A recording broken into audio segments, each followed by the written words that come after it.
Casey played last week. One of his first. Casey Moon, his He first played game. Anzac Day. Did he play? So he played two. I think he's been playing all the way through.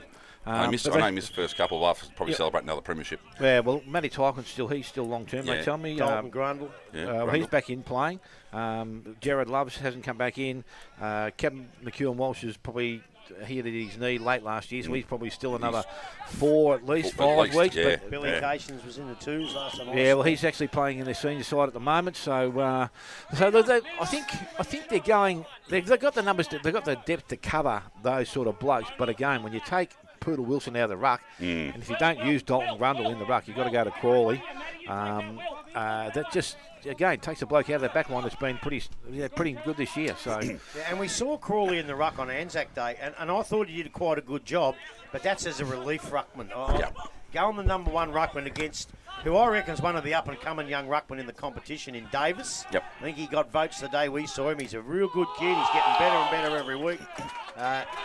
Normally, I'd have a look and be a little bit worried about Inverleigh, but the form that North Geelong displayed last week, Belmont give him a bit of a touch-up, and that form really, really worries me. But it was bad kicking, I think. It was bad kicking, but bad kicking's bad form, Absolutely. bad football.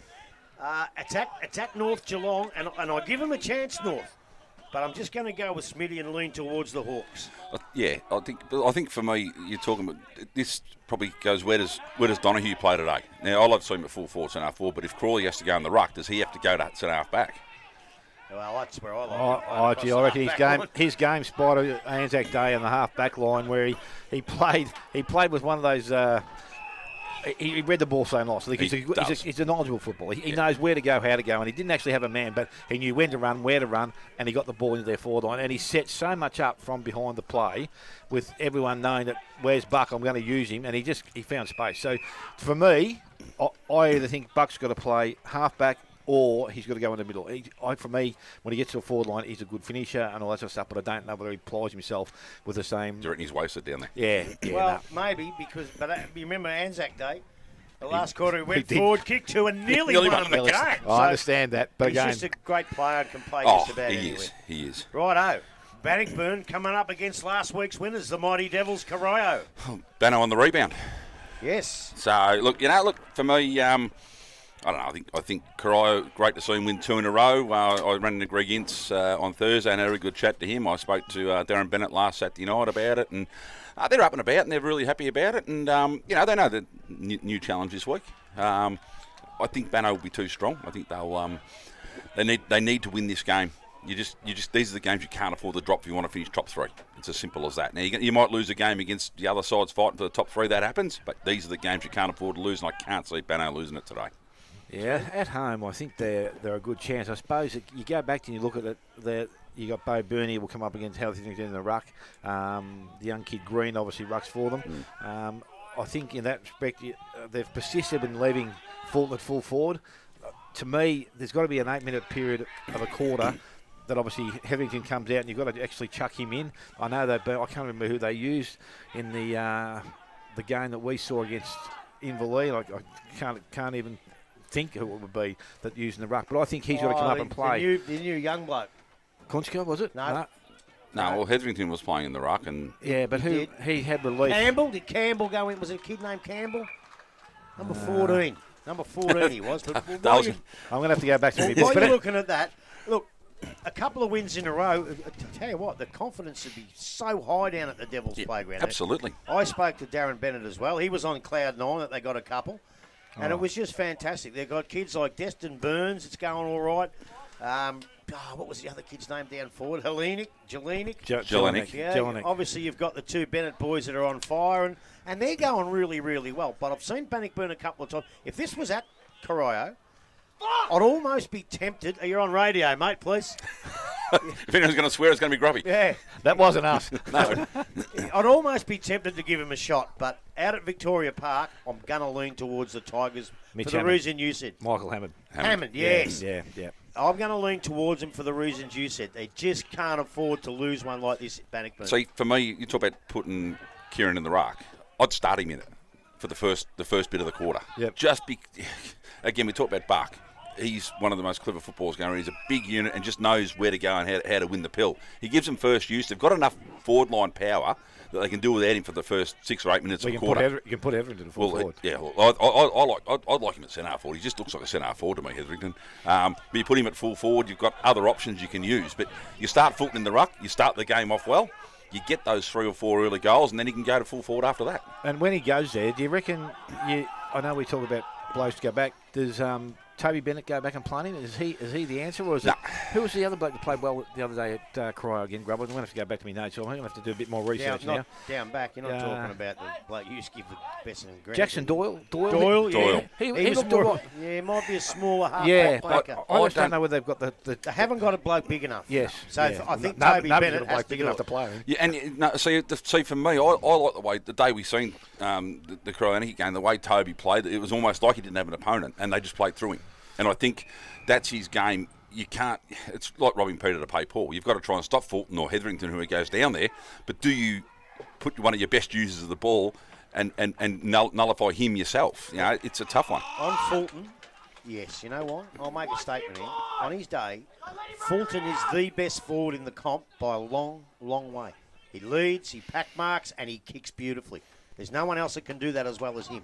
So if you stop him, even if you lose Toby's drive, you can still win the game. But if you don't stop him, you don't win because he'll kick 7 or 8. Yeah, I don't think they have the manpower to stop him and to cover losing Toby. That's why I'd be putting him down there. Yeah, so it's pretty easy. Then you bank on your midfield, making sure the ball comes down pretty slow. Don't you hold things? Well, up. you'd have to. And look, unfortunately, both the grounds are hard to do that. If they're playing at the Belmont, we can shut down space. Yep. Their big grounds are a bit hard. And a beautiful day like today, you'd back Bannockburn's polish to get the job done. Yeah, I think so. As I said, Cryo were good. Well, very good last week, obviously. Against Anarchy, I thought their first half was excellent, but their second half, I think they didn't shut up shop, but they just didn't play the same sort of football. And to be honest, I think Anarchy might have even outscored them in that second half of footy. Yeah.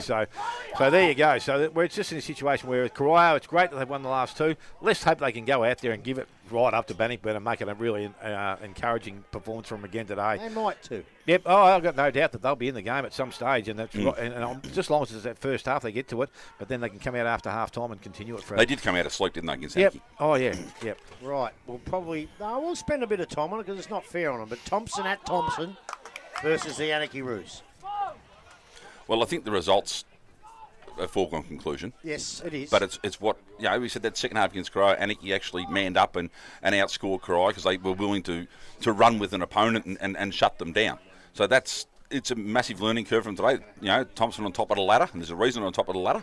I just think that, and that's what Anarchy got to do. They've got to play man on man and be disciplined enough for 4 quarters. They're going to lose the game. It's if they don't, it'd be an absolute shock. But it's learning about how to play, running with an opponent, and actually being accountable, and limit the damage as best you can. And that's what I think Anarchy need to do. They need to start probably doing that and just playing man-on-man footy. The old, remember the old junior days where you'd look at the bloke's number who you're playing on? Stay on him. And that's what you do. You wear him like a glove, You make them win the contest. You don't let them just walk all over you. You just got to go hard at it and hard at your opponent and just be disciplined. Thompson, on the other hand, done nothing wrong, have they? They've beaten the sides they have to beat, and you beat who they put against you. They're on top of the ladder for a reason. So Thompson win the game, but I'd like to see something from Anarchy. 3 or 4, 3.5 quarters even. It'd be great to see, not just half a game or a quarter of a game, to actually see them go out and serve it up. Yes, I don't think I can add much to this game. I just think they'll be in the game for a little while, but as to how long they can stay in it will be the question. As I said last week, they were in front of Inverleigh at quarter time. They were okay till halfway through the second quarter, I believe, and then it just fell apart for them. So it's one of those situations today that they really need to make sure that you hit it the nail. They've just got to be competitive. They've just got to stay competitive. They know that they're going to be up against one of the better sides in the competition. So go out there, give us your best, and see how long you can stay in and be competitive for it. Yeah, I agree. What I don't agree with is that they'll be in the game for a while. I think they'll be in the game when the first siren goes, and about 8 minutes later she'll be all over. That's what I think will happen. But that doesn't matter, right? What matters is what you've just said. And they did it last week. They kept running and trying and tackling, even when they're getting beat. And if they continue to do that, the side they're playing, they can make a few mistakes here and there, and all of a sudden, the margin might be 8, 9, 10 goals. And if you do that, Darcy Troop, he's a very good acquisition to the side. They've got Jard Anderson back, who's a really good player. I reckon the first time he came to Thompson, he might have been a touch overweight and got injured and didn't show that much, but he's showing a bit now. They've got one of the best ruckmen in the game in Jarvis. I think he's a very, very good player. Freeman is not playing for a couple of weeks, but he'll come back. They've got Jarks who can kick goals. He's the danger against the side that's down the bottom. Yep. Jarks tends to kick big bags against those sides. And I think he'll kick some goals against good sides too, because we know he's a great player. Anarchy, I don't know too much of Anarchy.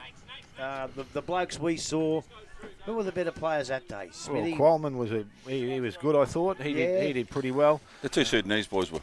They were terrific. Yep. They were terrific. Yep. They didn't have the football nous of the game, but their athletic sporting ability got them through. And They just went the whole time. I thought Rhodes was pretty good that day out there through their back half. Whitehouse. Yes. I thought he was pretty good during White the Horse. game. Yeah, the old White Horse. They've got some blokes there that just compete, and as I said, that they were the two that probably really stood out. Baumgartner got a fair bit of the ball. Yeah, he's a good player. Kavanagh probably, I don't think he was as good last time as we saw him last week, but we know he can Well, he's play been around football. for a while. He was around when Eric Nichols was commentating, because I don't know if you you might have been there. It might have been me and Jason. He couldn't pick up this Kavanagh, and he kept calling him other names, and I said to him at quarter time, Eric, you got the wrong bloke. It's Kavanagh. So he went out and saw someone, came back. He said, it is Kavanagh, and he's my nephew. So he played well. And I tell you, the coach can play. Oh, Bunworth, yes. Daniel Bunworth can play. I've seen him years gone by. He's probably 38 years old. 38, I think, yeah. But in his junior days and days that he was a very good player, and he's still got some of that. Look, it showed that day we sent him. Yeah, he's got some class. They need a few more players, obviously, but today, as I say, I hope they can remain competitive, but if they're not, they could get beat by a big margin. Yep. Now, one more game before this one, and I think that might be the Belmont Lions versus... Siren a mark. After the siren, to draw or win, it will be. Wow. There's your 20 minutes are gone. Wow. Point levels it up, Yep. and the goal will win it. The reserves, Winch 5-12, there. Geelong West 6-7. So it's 43-42 in West's favour. Well, before we go to the next game, let's just, the siren's gone. No, neither did I. I actually didn't hear the siren either. Who's this kicking it? Jared Windsor now. Going to line up to win the game. In he comes. 35, 45 to Green 35 to 40 out. In he comes. Trots in nicely. Puts it, beat the ball. I tell you what, he's put it through. And the Winchelsea boys have gone crazy here in the seconds. After the siren. Unbelievable win after the siren. Has the siren actually sounded? Well, someone said it did. I haven't heard it. Well, the West boys look dejected. I tell you what, the siren hasn't gone, they're telling us. Hang on, there's controversy. They reckon the siren hasn't gone. They reckon it hasn't gone. I'd call for a head count. There's 25 Winchelsea blokes on the ground. There it is. There it goes. What an anti-climax that happened to be. No, it wasn't. It was great. Righto. Well, we haven't had head count yet. Yeah. Where were we going to? We're going to Belmont down at the Winter Resort, aren't we, against the mighty Panthers, Belpost Hill. Yeah, well, Belmont obviously on the board last week. Good win over North, who kicked themselves out of the game. Belpost still a side notorious for kicking more points than goals. So I just think that, look, obviously Belpost still will be, I think they'll be too strong on the day. The smaller ground will obviously help Belmont, I think, because you can actually shut down space there. Your half forward line and half back line are pretty much irrelevant, so you might as well play 6 right in the goal square, because it's only got to go 20 metres and you're in the goal square. Look, Belmont, I think the game I seen them against Banno, I think we spoke about it, Grub, you could see a style of play they're trying to play, and when it worked really, really well. But new coaches, again, a massive turnover of players at Belmont, they fell away for patches, and Bannockburn really jumped them, and that's where they won the game, when they went away from their system. The Evans blokes, obviously, the Evans boys, the 3 of them, if any of them have a down day, they struggle. Yep. Because they are 3 big bodies, and as we always say, they don't get any shorter as the day goes on. And they keep going. And they do keep going. So, look, I'll be interested to see how how Evans and Ren Lovett go. It'll be a fantastic contest because they're both very similar players. They don't run around the ground like, headless chooks. Evans can, though. Yeah, he can, but and Ren, I think Ren will just play right through. He'll just play wing to wing, won't leave the centre. They'll just play through him. So I think Belpost obviously made a statement against Banno. Losing that game to Werribee would have really hurt them, and I just think they'll come out today and they'll be too strong. But I think Belmont will actually be in this game. I said the ground size will really help them.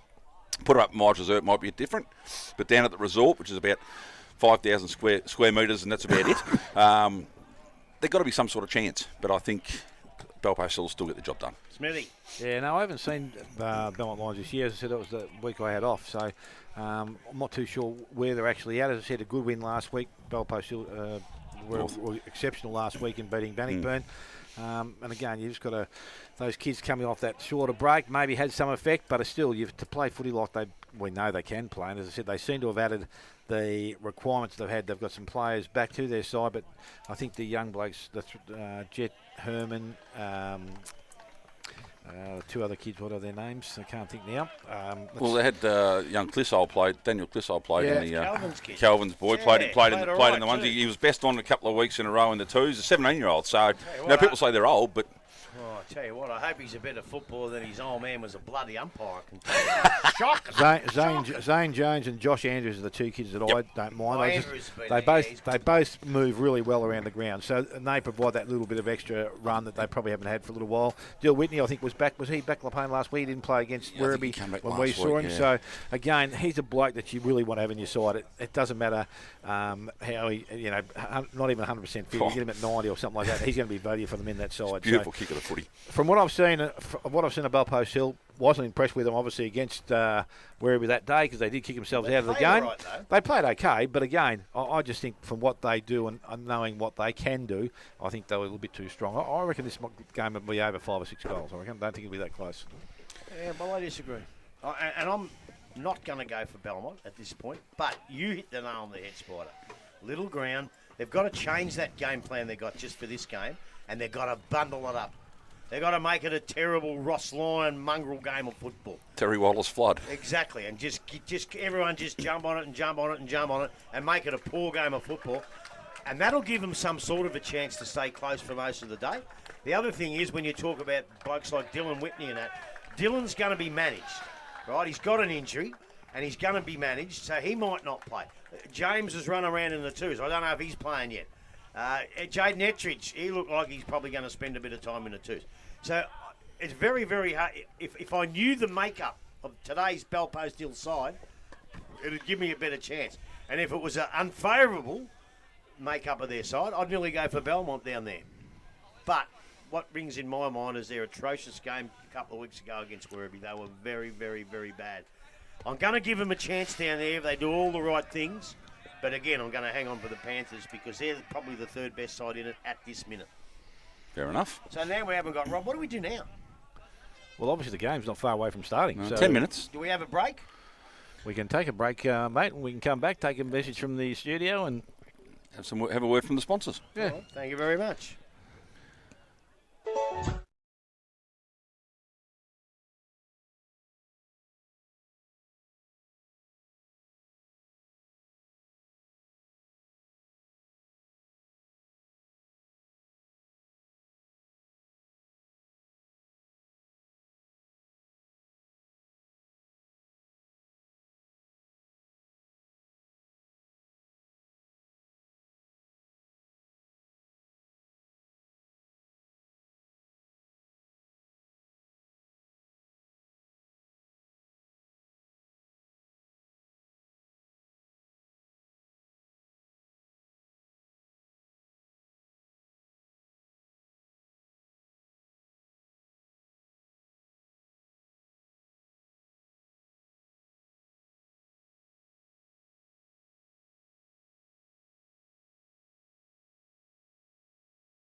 match of the day, only on 94.7 The Pulse. Love Vodafone.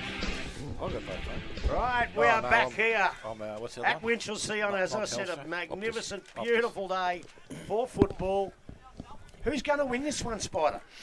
The side that's in front at the end of the day. Well, maybe not. Maybe not. Well, we're just saying that, didn't we? Might We're just lose saying it on that. a count or anything. Look, I don't know. I think West be very disappointed after last week. You know, there's games you do pencil in that you think you are going to win, and we know footy's a funny game, but you know you would have penciled in beating Corio, I would have thought.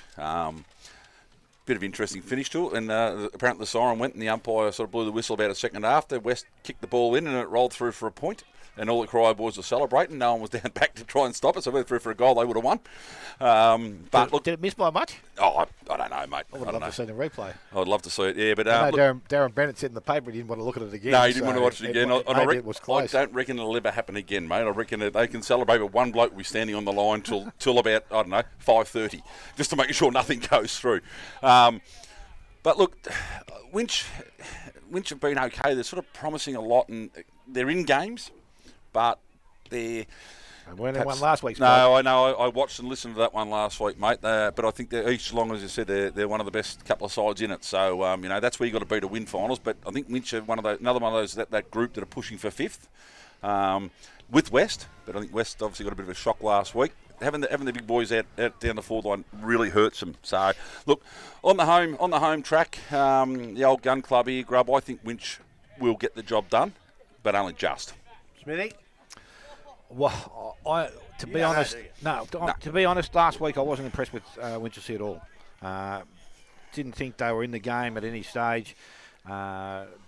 Without two or three of the other players, I know Brown's is a big important. Not far away. Did the run in the water boy in the seconds? Well, he's the bloke that I reckon needs to be back out there playing for him. It gives an option up forward. I just don't know whether they've got the scoring power to beat Geelong West. Now, having said that, West have lost their last two. They got thrashed by Thompson 2 weeks ago after half-time. They 8 goals to nothing in the third quarter. Tried a lot from all reports.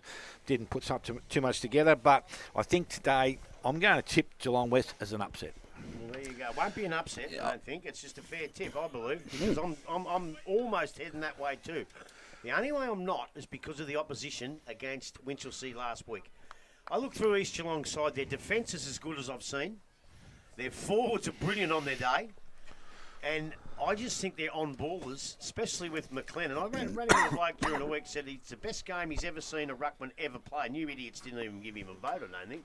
But he was by far... He had 32 possessions for a ruckman. Won all the tap-outs. Who's that? McLennan. I gave him votes. Gave him votes. I was the only vote that Blake that did give him a vote. I gave him 3. Did you? It was the best game I've ever seen I a ruckman wasn't play. there last week, so I didn't give anyone votes. Cameron didn't give him a vote, and it cost him the dinner for 2 at the Hotham Hotel. Well, don't you have the overriding? Don't you just say, I'm going to do this? He won by a vote, but that was a great game of football. They are a great, great side in Inverleigh at the moment. Well, you better move on, Grub, because it's not far from being called this first quarter. Right, well, I'm just going to say I think Winchelsea will bounce back. The opposition won't quite be as good today, and I'm going to go for Winchelsea, maybe even single figures. We might have a cracker here today. So if you're listening, do not turn that dial, because this could be one of the matches of the year. I think you're talking about Frank and Ellie looking fit enough to play. Doesn't Butch Shaw look like he could still run around? Butch probably Well, he could. does, He'd be but- like Jonesy, mate. Don't worry about that. Oh. They could go to 100. There's a couple of blokes out there that don't, but anyway. The game is about to start and ball has been put in the air. Ruckman go at it, and again it's looks like I don't know who's in there doing the ruck today. It was actually Maloney that did the ruck work. Yes, so ball is going to be a free kick. It's going to Reese in the middle of the ground. Reese now decides to go quickly to the half-forward line. Out in front, Mark not taken out there. Game ball comes to ground. Henry tried to work pretty hard over the top of the ball. Player from Geelong West is on the bottom of the pack. Can't see who it is at this stage. Fraser. Yes, it is, and he's going to come to his feet, be helped up by his teammates. So again, Maloney doing the ruck work. Again, this time he's up against Gin doing the ruck work from the Geelong West side. Ball comes out of that contest, tap further afield there by Harry Smith. Goes back towards centre wing. Again, ball still in dispute. No one's too keen to pick the thing up. It's bobbling around in that area now. An umpire will come in. Good decision, and take possession. And that ump could be young Liam Clark, who we've had is a good umpire. Thomas Hitchcock and the great Daniel Dorling. One of your relations, isn't it? Grub, Yeah. from down this way. So ball from that contest comes out towards centre wing. Harry Smith's got it. Tade Sawney says, you're not coming out of there too quickly, and he will hold him up. He doesn't come to visit me in the pub 3 times a week, I can tell you that. Yeah, thank you, Mushy. Ball up again. Umpire ball gets down to the ground, at ground level now. That's Stevenson picks the ball up, gets the handball away, goes into their half-forward line, picked up out there by Parrish, got the handball away to Reese. Reese went back to Stevenson, and he goes back into their forward line. Long kick, going back with the flight of the ball. Ball comes to ground, picked up again by Parrish. He goes back towards goal. It will run. It's offline and will be out of bounds. And the throw-in, a free kick? No, wasn't on the full. Umpire says it's bounced over and will be a throw-in right beside the behind post. Come on, Smithy, you've got to give the score. Hasn't scored yet, mate. We haven't scored yet, Grub, when we Liverpool versus Chelsea, mate, 0-0. So ball from that ruck contest comes out, picked up. West try and clear it. They go back towards the boundary line, and they're not going to take it over just yet. They try and work it out of there, but it's again sitting right on the line, I would think. Umpires just let things run, and now he says let's throw it back in. So it'll happen once again. Ruck contest down there this time. He's thrown back up very quickly. Ball from that contest. They work the ball. I think West had the ball. They clear it out now. Come back outside to 50. Ianelli's up and in front and takes a mark. No, he didn't. He picked it up, dropped it down and put it down. So it's picked up there from Winchelsea. Scott delivers the ball back into their forward line. Lima leading the race for the ball. Kicked off the ground there by Hutchison. And it's now. You get that voice in the back of the. That's not too good. Not too good. Bit of So feedback. the ball's got back over the boundary line now, and it's going to have a throw on the fast in a wing. So we've gone just on 3 minutes. Oh, this is annoying. And it's both sides they get the score. Bit of feedback here. Ball thrown in on the outer wing. Snagged by Winch, kick forward in there, one-handed grab there, taken by Indy Parrish. Oh, not Indy Parrish, Aaron Hutchison. Get the right side. Gin with the mark now, chips it out wide for Geelong West. Steading up, looking for options. This is great, Dale. West going along down the line, great kick. Very good hands there by Ted Wallace. Turns around, kicks it absolutely no one. Ball now in dispute, and has trickled over the boundary line in front of the score. True centre wing. Here at Winchelsea Oval. Eastern Reserve they call it. I think. Ball comes in. Ruckman go at it here. Gin wins a tap over the back. Picked up there by Winch, and the ball going nowhere. Wrapped up. And the umpires come in front of the ball up. And Jules, hopefully he's going to fix our feedback. Thanks, Grubby. Ball picked up there by Josh Taylor, handballs forward. West going into attack for the first time. Ball goes over the back of the pack, kick off the ground, very smart kick, foot race is on. Lovely colour boots there, so ball kicked off the ground, could be deliberate, which was the umpire going to go, and he has pinned him for deliberate. So no attempt to get the ball in play. That was Ted Wallace out the other side to kick that ball, and he's back in this. Did not play last week. Okay. Thanks for saying that twice, Grubby. I was going to say it 3 times. That means I was at 6. So Ian Alley now, right on the 50. Plays on. Kicks it into the hot spot. Back of the pack. The mark taken by Winch. Plays on quickly. And he intended to. In short, great little smother there. Picked up by Hoare. Handball back. Shot at goal here. Hits the post. There we go. The first score of the day on the Fairhaven Homes scoreboard. Geelong West one behind. Winch yet to score. 2 points. So the ball comes. Thanks, Grub. You really helped things out here. And it's going to be now taken in a tackle just outside. Still inside the forward defensive 50. Now. So we've got Maloney pushing down there the ruck work. Gin's also there. Gin over the top. Ball comes out. Stevenson couldn't pick it up. Picked up there from West by Ellis. It wasn't Ellis. It was Burke.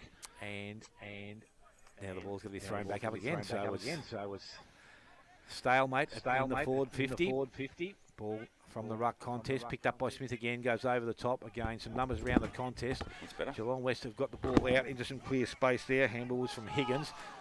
Bit of pressure now. Umpire said it's a free kick for holding the ball, and it's going to go to the west side. Coming from that is Curtis Hoare. So Curtis Hoare is going to go short, back into their forward line. Bengera's there. Ball gets over the top. Going to be picked up and cleared away out there by Maloney. Short kick round the boundary line wasn't good. The mark has been taken out there by Burke. Will put the Geelong West side back into attack. Burke now goes long into their forward line. Over the top, mark again, not taken, hits ground level, kicked off the ground, hasn't been, bundling around, West with some numbers back there. Again, they continue to run the ball, goes across the face of goal, and the mark will be taken out there by Mowat, and he is going to get a, no 50 says the umpire. Umpire says was in the action of marking the ball, so he can go back from about 15 metres out, not directly in front, but not much of an angle to work with here. So that's better, Spider. That's a lot better, Dale. Yeah, hearing Grubby twice was not good. Hearing myself good wasn't good either.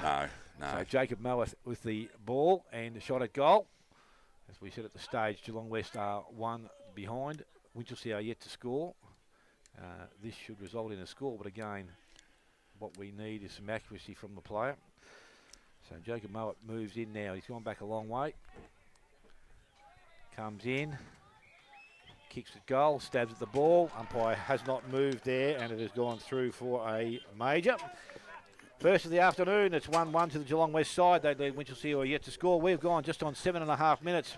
Fairhaven Homes first got a scoreboard. Cracking start, Dale. It's very willing out there at the moment, mate. Very willing. We usually have Grubby doing special comments, but we don't know where he's gone. He might be going to get me a pie. He's going to get you a pie? Probably. Well, wasn't Gress going to get you a hot dog, and he didn't turn up with that? Grubby didn't come back with the pie? No, I didn't come back with the pie. I come back with some good news that even if this thing isn't working, we're hearing ourselves twice. People on the radio aren't, because I don't know what we're talking about. Because I just went and sat in my car, and it's coming through. Smithy, you're coming through perfectly. Spider, wow. See what happens. Rucks go at it again. Tap one down by Maloney. Going forward for Usvani with his different colour boots, like Grubby on a Saturday. Different colour boots. Ball in the forward line now for Winch. Rolls out right on where the 50 meets the boundary line, right in front of the social rooms here at Winchelsea. So, ball will be thrown in. Boundary umpires collected it now. Ruck's about to go at it again. Beautiful throw in by the boundary umpire. Clean tap down there by Eagle.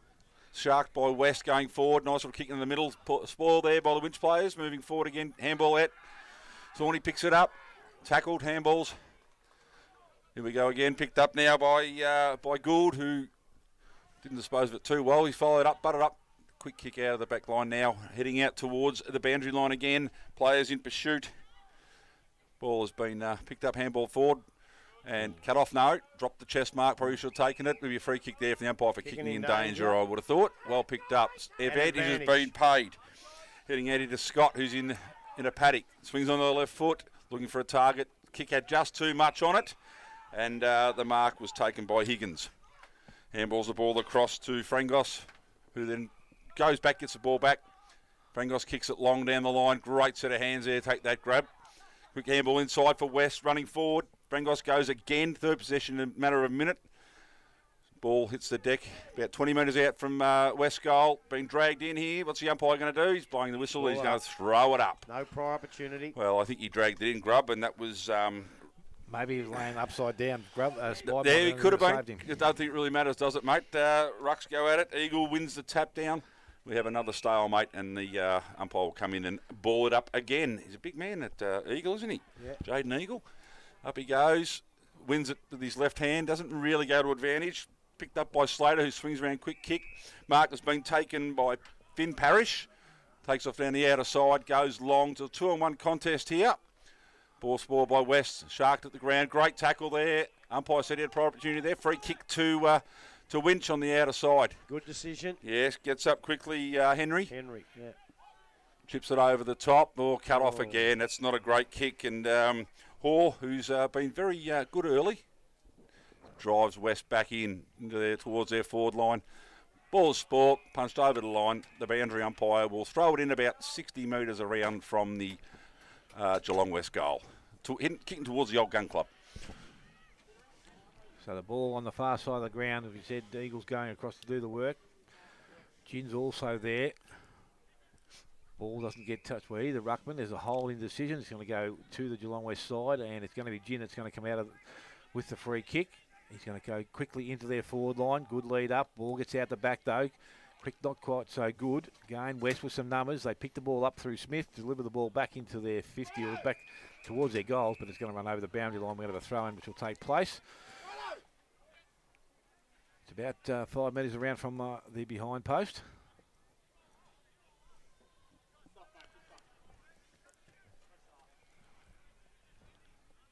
Interchange has been made plenty by West here at the moment. Ball from that ruck contest runs back to the front of it.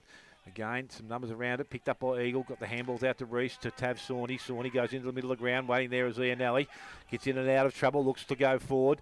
Kick out in front. Teammate just needs to get down, pick the ball up. Does so now. Got a little bit of time. Puts boot to ball. Goes back towards goal. And I tell you what, that hasn't been touched. That has gone straight through the middle, and Carey has got his first goal of the afternoon. And the second for West. They move to 2-1.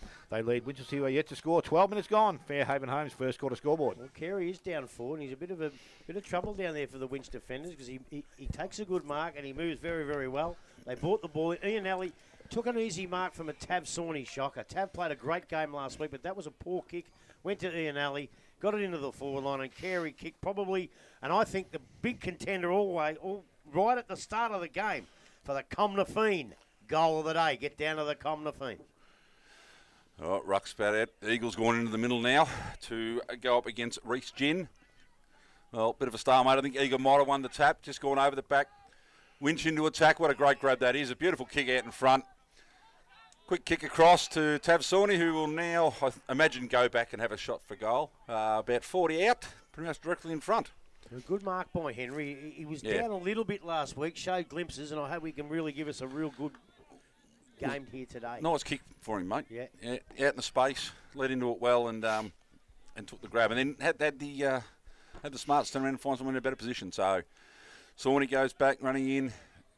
Ball hits the boot. It's tugged away to the left a little bit and through for Winch's first score. So on the Fairhaven home scoreboard, we see Geelong West 2-1-13 to Winch 1 behind. 13 and a half minutes into the first quarter here. A beautiful day for footy. Ball to come back in. Frangos plays on and goes short. Ooh, just carried. Mark being taken. Now kicked long along the boundary line. It's a great looking kick too, but no, Winch come across, spoil the mark. Good running play here by West. They're looking very good. Into a forward line. Mark has been taken by, is that Jacob Whitfield, is it? Yep. Nice boots too. Whitfield now 50 out from goal. Sizing up his options. Doesn't think he can kick the ball this far, so... Oh, now he's changed his mind, mate. He's put the hand up and said, I'll have a shot. It'll take every bit, I think, to make the distance here. Wouldn't surprise me if someone makes a last-minute lead and he has a look, but no. Going back deliberately now, kicking from about 55. He's given it a good shake. It's got to the line where Jaden Eagle's standing there and just takes the simple mark unopposed. Eagle now looking for options to bring the ball out of defence. He's gone very long down the line, looking for Indy Parish. Ball comes over the back to Michael Lima. Quick kick in, short. Great hands over the top here. West in their forward line in attack. Winch now looking to run the ball out of defence. Handball comes out. Reese. Yes, it was Reese. Great little kick across here, and here's your man again. Grubb. Oh, that's a horrible kick by. It was well done, well read by Lima, but a horrible kick there by Henry. Lima goes in short sport over the back here to Scott. Scott turns around onto the left boot.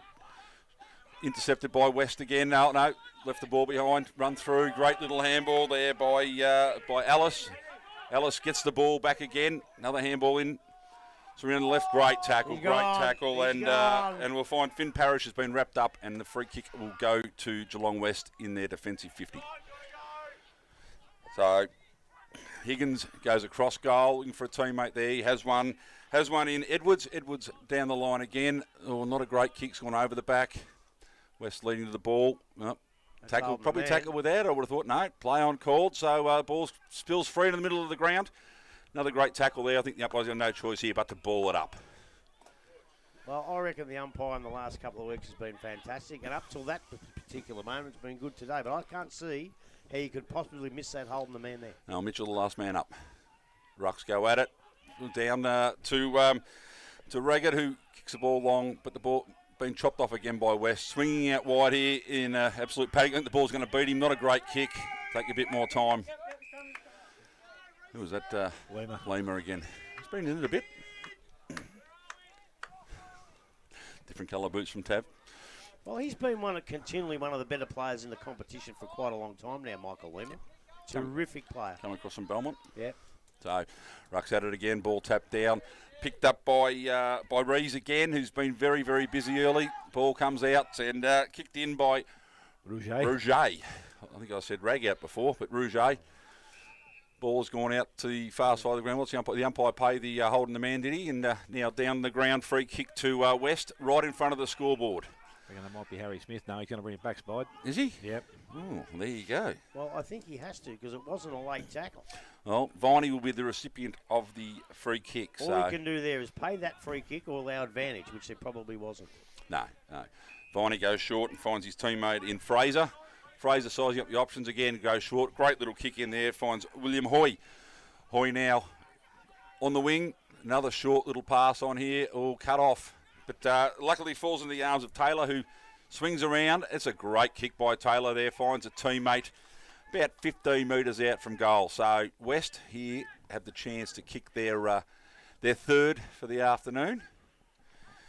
Who have we got? Is that Burke with the ball? Yep. No, it's not. It's Mowat, Jacob Mowat, who'll be lining up for his second.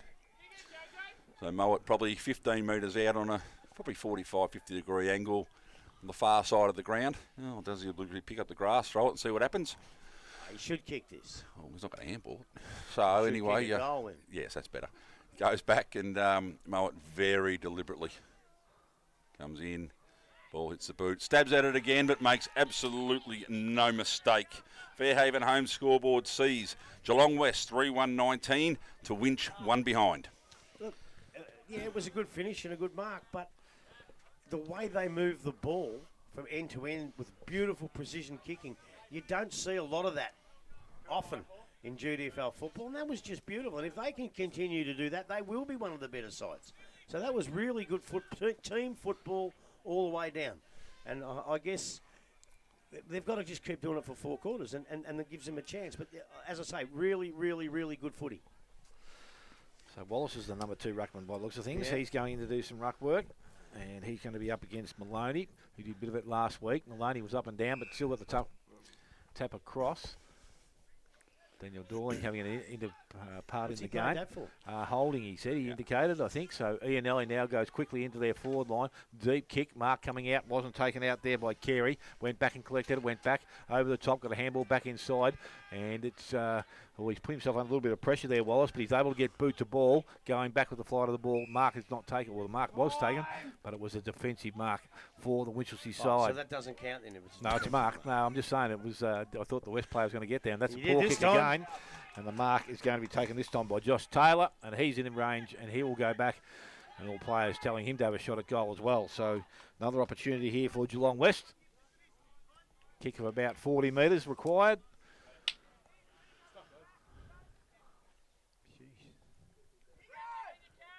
So Taylor comes in, kicks at goal. He's offline very early in that, and way offline. It's got about a bounce on the full. Free kick going to the Winchelsea side. Looks like Marnicky going back there to take the free kick.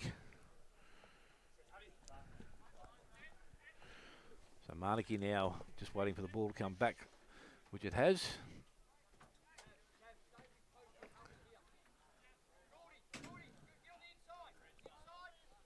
So Marnicky from that back pocket position again. I'm hoping he's not going to come to this side of the ground, but there are a lot of players in this side calling for the ball. He goes where I should have gone, and that's long and outside 50. Mark not taken out there. Again, picked up. They work through the ball there, and reckon that was Walsh that got the handball over the top. They work forward. Henry puts the ball back into their forward line, but Hutchison read that nicely. He takes the mark. He's got a player wide if he wants to come this way, and he will. And he's going to use Hoy, made position for him. He now plays on, looking to go up over the top. Mark not taken, picked up again by Mowat. He's on the march, and he goes quickly back into their forward line. Bangera over the top. Again, ball comes out of the contest, and again, it's Winchelsea with some numbers around it.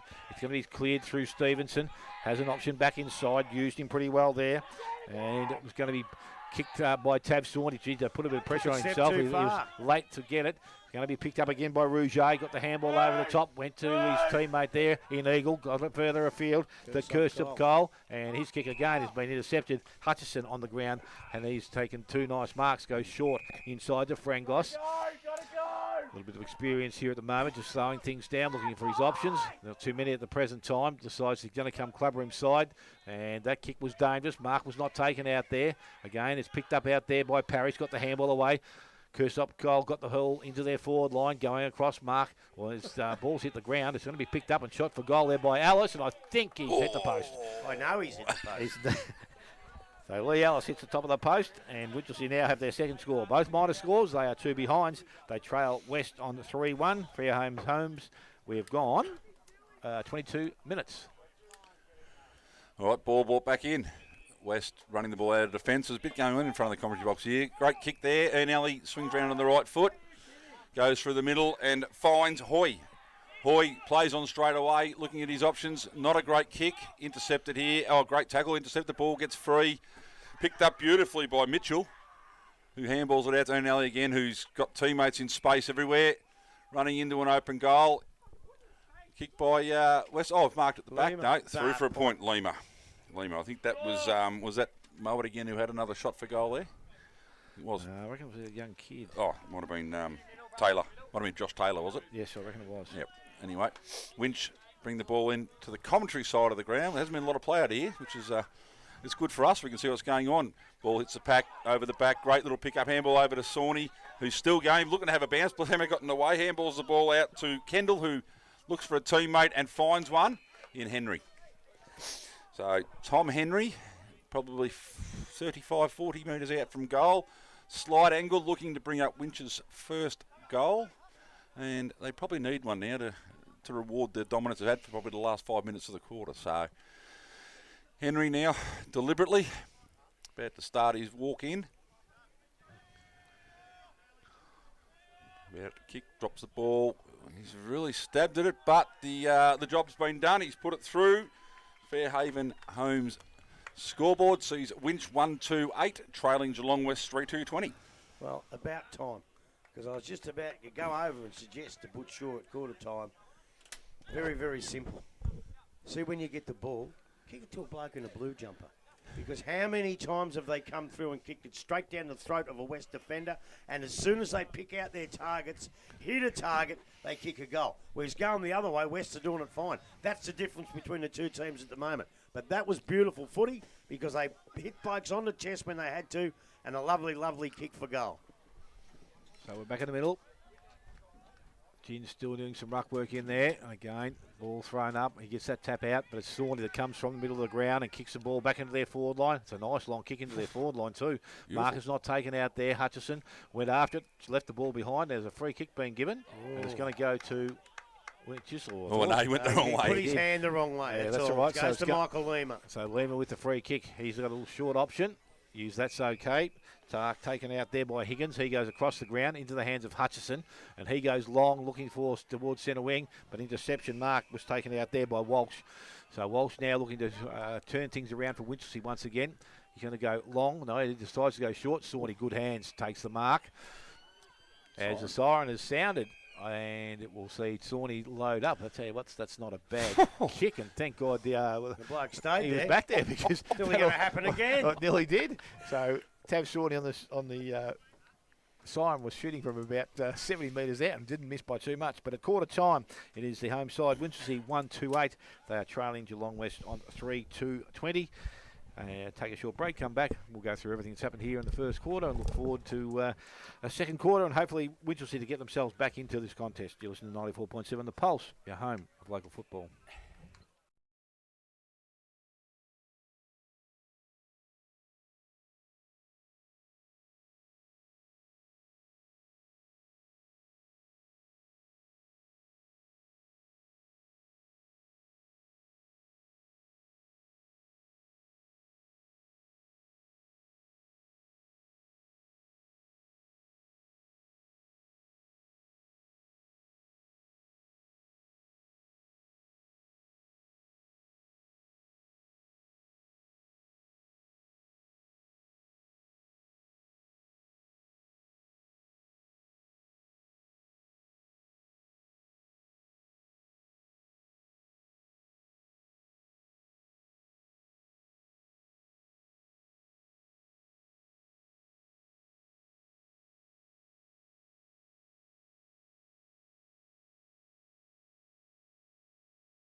94.7 The Pulse.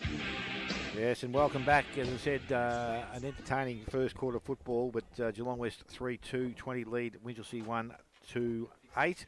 Goal kickers at this stage of the game. Jacob Mowat has 2, Justin Carey 1 for Geelong West. Home side goal kicker was Tom Henry. But Grub, how did you see that first quarter? Well, just before I do that, Smithy, we'll go around the grounds if we can. Bannockburn 2-3-15, a trailing Corio 4-1-25. North Geelong 1-1-7, they're trailing Inverleigh 3-7-25. Thompson 7-4-46 have got away early to Anarchy 1-1-7. And Werribee Central's 4 straight goals just narrowly lead the East Geelong Eagles 3-2-20. And the Belmont Lions? Belmont Lions 3-2-20. Belpost Hill 2-3-15. We've got a heap of close ones and look out for the day. If they stay close, we're going to have a ripper. Yeah, we will. Now, I don't know what to say because I forgot what I was talking about. He just asked what you thought of the first quarter. Well, I was a bit disappointed. It was just, I don't know. There's too many blokes kicking at the wrong blokes. There's no pep in the game. It's just going through the motions. I need someone to burst through a pack and kick a big goal, take a big mark, and I just don't know if they're going 100%. I don't know. I'm a little bit sad about that first quarter. So maybe they're a bit of nerves because they know they both have to win. But I just didn't enjoy the quarter that much, and I usually do. But anyway, I thought Sawney was good again. Ellis looks dangerous. He needs to really get going and kick 3 or 4 because he can do that. He's a very good player. Reese was in it a fair bit. They tell me what a superstar Reese is. He looks like a footballer. He built like a footballer, and he's playing okay. But I think Winch and I need him to play a little bit better. Scott was all right. Mitchell was dangerous. If he gets going, look out. Ian Alley had a fair bit of the footy. Lehman's just a fantastic player. Carey was dangerous early. Taylor, Hoylitz. And it's hard to pick players that really stood out because it was just an even sort of a game. I don't know. Maybe you enjoyed it more than me, Spider. Come on, Grub. You're not delivering a funeral service, mate. You're calling the footy, bud. Yeah, Get but I'm calling bit it of life as I about you. see it. Yeah, no. Look, it was a flatty sort of quarter. There was patches where it looked like it was going to open up and be a really good game, but then gets dragged back into that stoppage footy and probably not what we want to see. I'm with you. They might be nervous, mate, knowing they're on TV. That could be the problem. You know, a bit gun shy. But I thought Hutchison was very, very good down back for West. Did a lot of nice things. Frangos, I think you touched on it, Dale, his experience. Doesn't really waste the ball. Had that one probably bad kick out here, but generally doesn't waste the ball. Just kicks it within his, kicks it to his 15, 20, 30 metres away, and then goes back and gets it. He had one passage play about 3 or 4 touches in about a minute and a half. So I thought he was very good. Sawney, you said, probably close to being the best player on the ground at the moment, I think. Stands out with the bald head and the blue and white boots. But, again, done a lot of good things. Those blokes you're talking about, Frangos and Hutchison, are they GFL senior players? They were. Frangos was. Am I wrong in expecting a bit more out of them? Hey, Licky, you're guilty. Look, Am I expecting too much from them? probably, given they're not young. Like, Frangos is not But young. that's supposed to be a great comp. Surely they're... I just thought they'd be a bit better. We played 250 games of GFL footy. That's what I mean. I thought they'd be a bit better. Maybe our footy's better than I thought it was. Second quarter action just about to start, Grub, so we need to get us going in this second quarter as the umpire puts the ball in the air. And again, we are ready to start action here this afternoon. The big fellow's gone into the middle, and that's Eagles. The ball comes out, and it's going to be cleared away by Geelong West through Wallace. His kick wasn't great, but it's gone up and down. Ball, the spoil actually went further than the kick. It's going to be picked up. Winchelsea back through the middle of the ground. Need to get the ball moving. Went through the hands into Stevenson. Stevenson looked to feed it quickly on, but again, missed the target. Again, West now as some numbers come out of that contest. Mark is taken on centre wing by Mitchell. Mitchell goes quickly and goes into their forward line. Ball gets out the back. Benguera runs onto it. Needs to pick the ball up. Actually left it behind. So now it's with Walsh. Walsh gives the handball out the back. They use it to Huff. He's tried to get the ball over the top, and again, actually lying on the ground, the ball went straight back to him. Surely there's no prior opportunity there, and thank God the umpire didn't award a free kick against him. But there was going to be a ball up which will take place in the forward 50 for Geelong West. Well, that's as good a part of the game. The umpire's been very, very good. So both ruckmen have made their way down. Jen doing the ruck work. As I said, Eagles also down there. That's Jaden Eagle doing the ruck work. Oh, Daniel Dawn nearly threw it over his head then. The ball comes out of the contest, went to Reese, got the handball out, and again through Huff, they bring the ball back towards centre wing. That's a great kick. Mark has been taken out there by Parrish. So it's Indy Parrish. He goes short over the top. Henry was good in the first quarter. Presented up the ground. He's got a teammate outside there in Scott. His kick goes long into the forward line, looking for his teammate. Again, ball hits ground. Levis Ellis couldn't keep the ball in the field of play, and it runs over. And we're going to have a throw-in which will take place now. Just not clean, Dale. Just not clean. Not yet, no.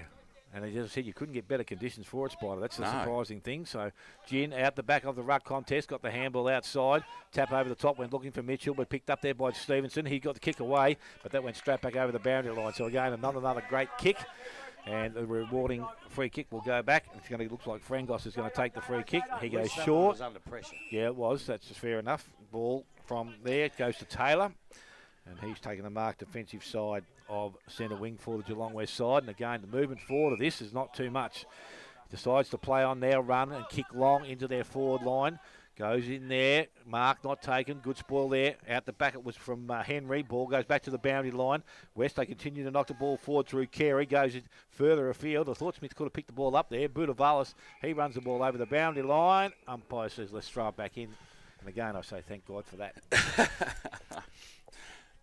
Couldn't agree more, mate. Couldn't agree. So Eagle and Gin. Gin have been very good. Outsized. Ball comes in. Eagle takes front position, just grabs the ball out of the ruck. Quick handball over the top to absolutely nobody. How will the umpire view this one?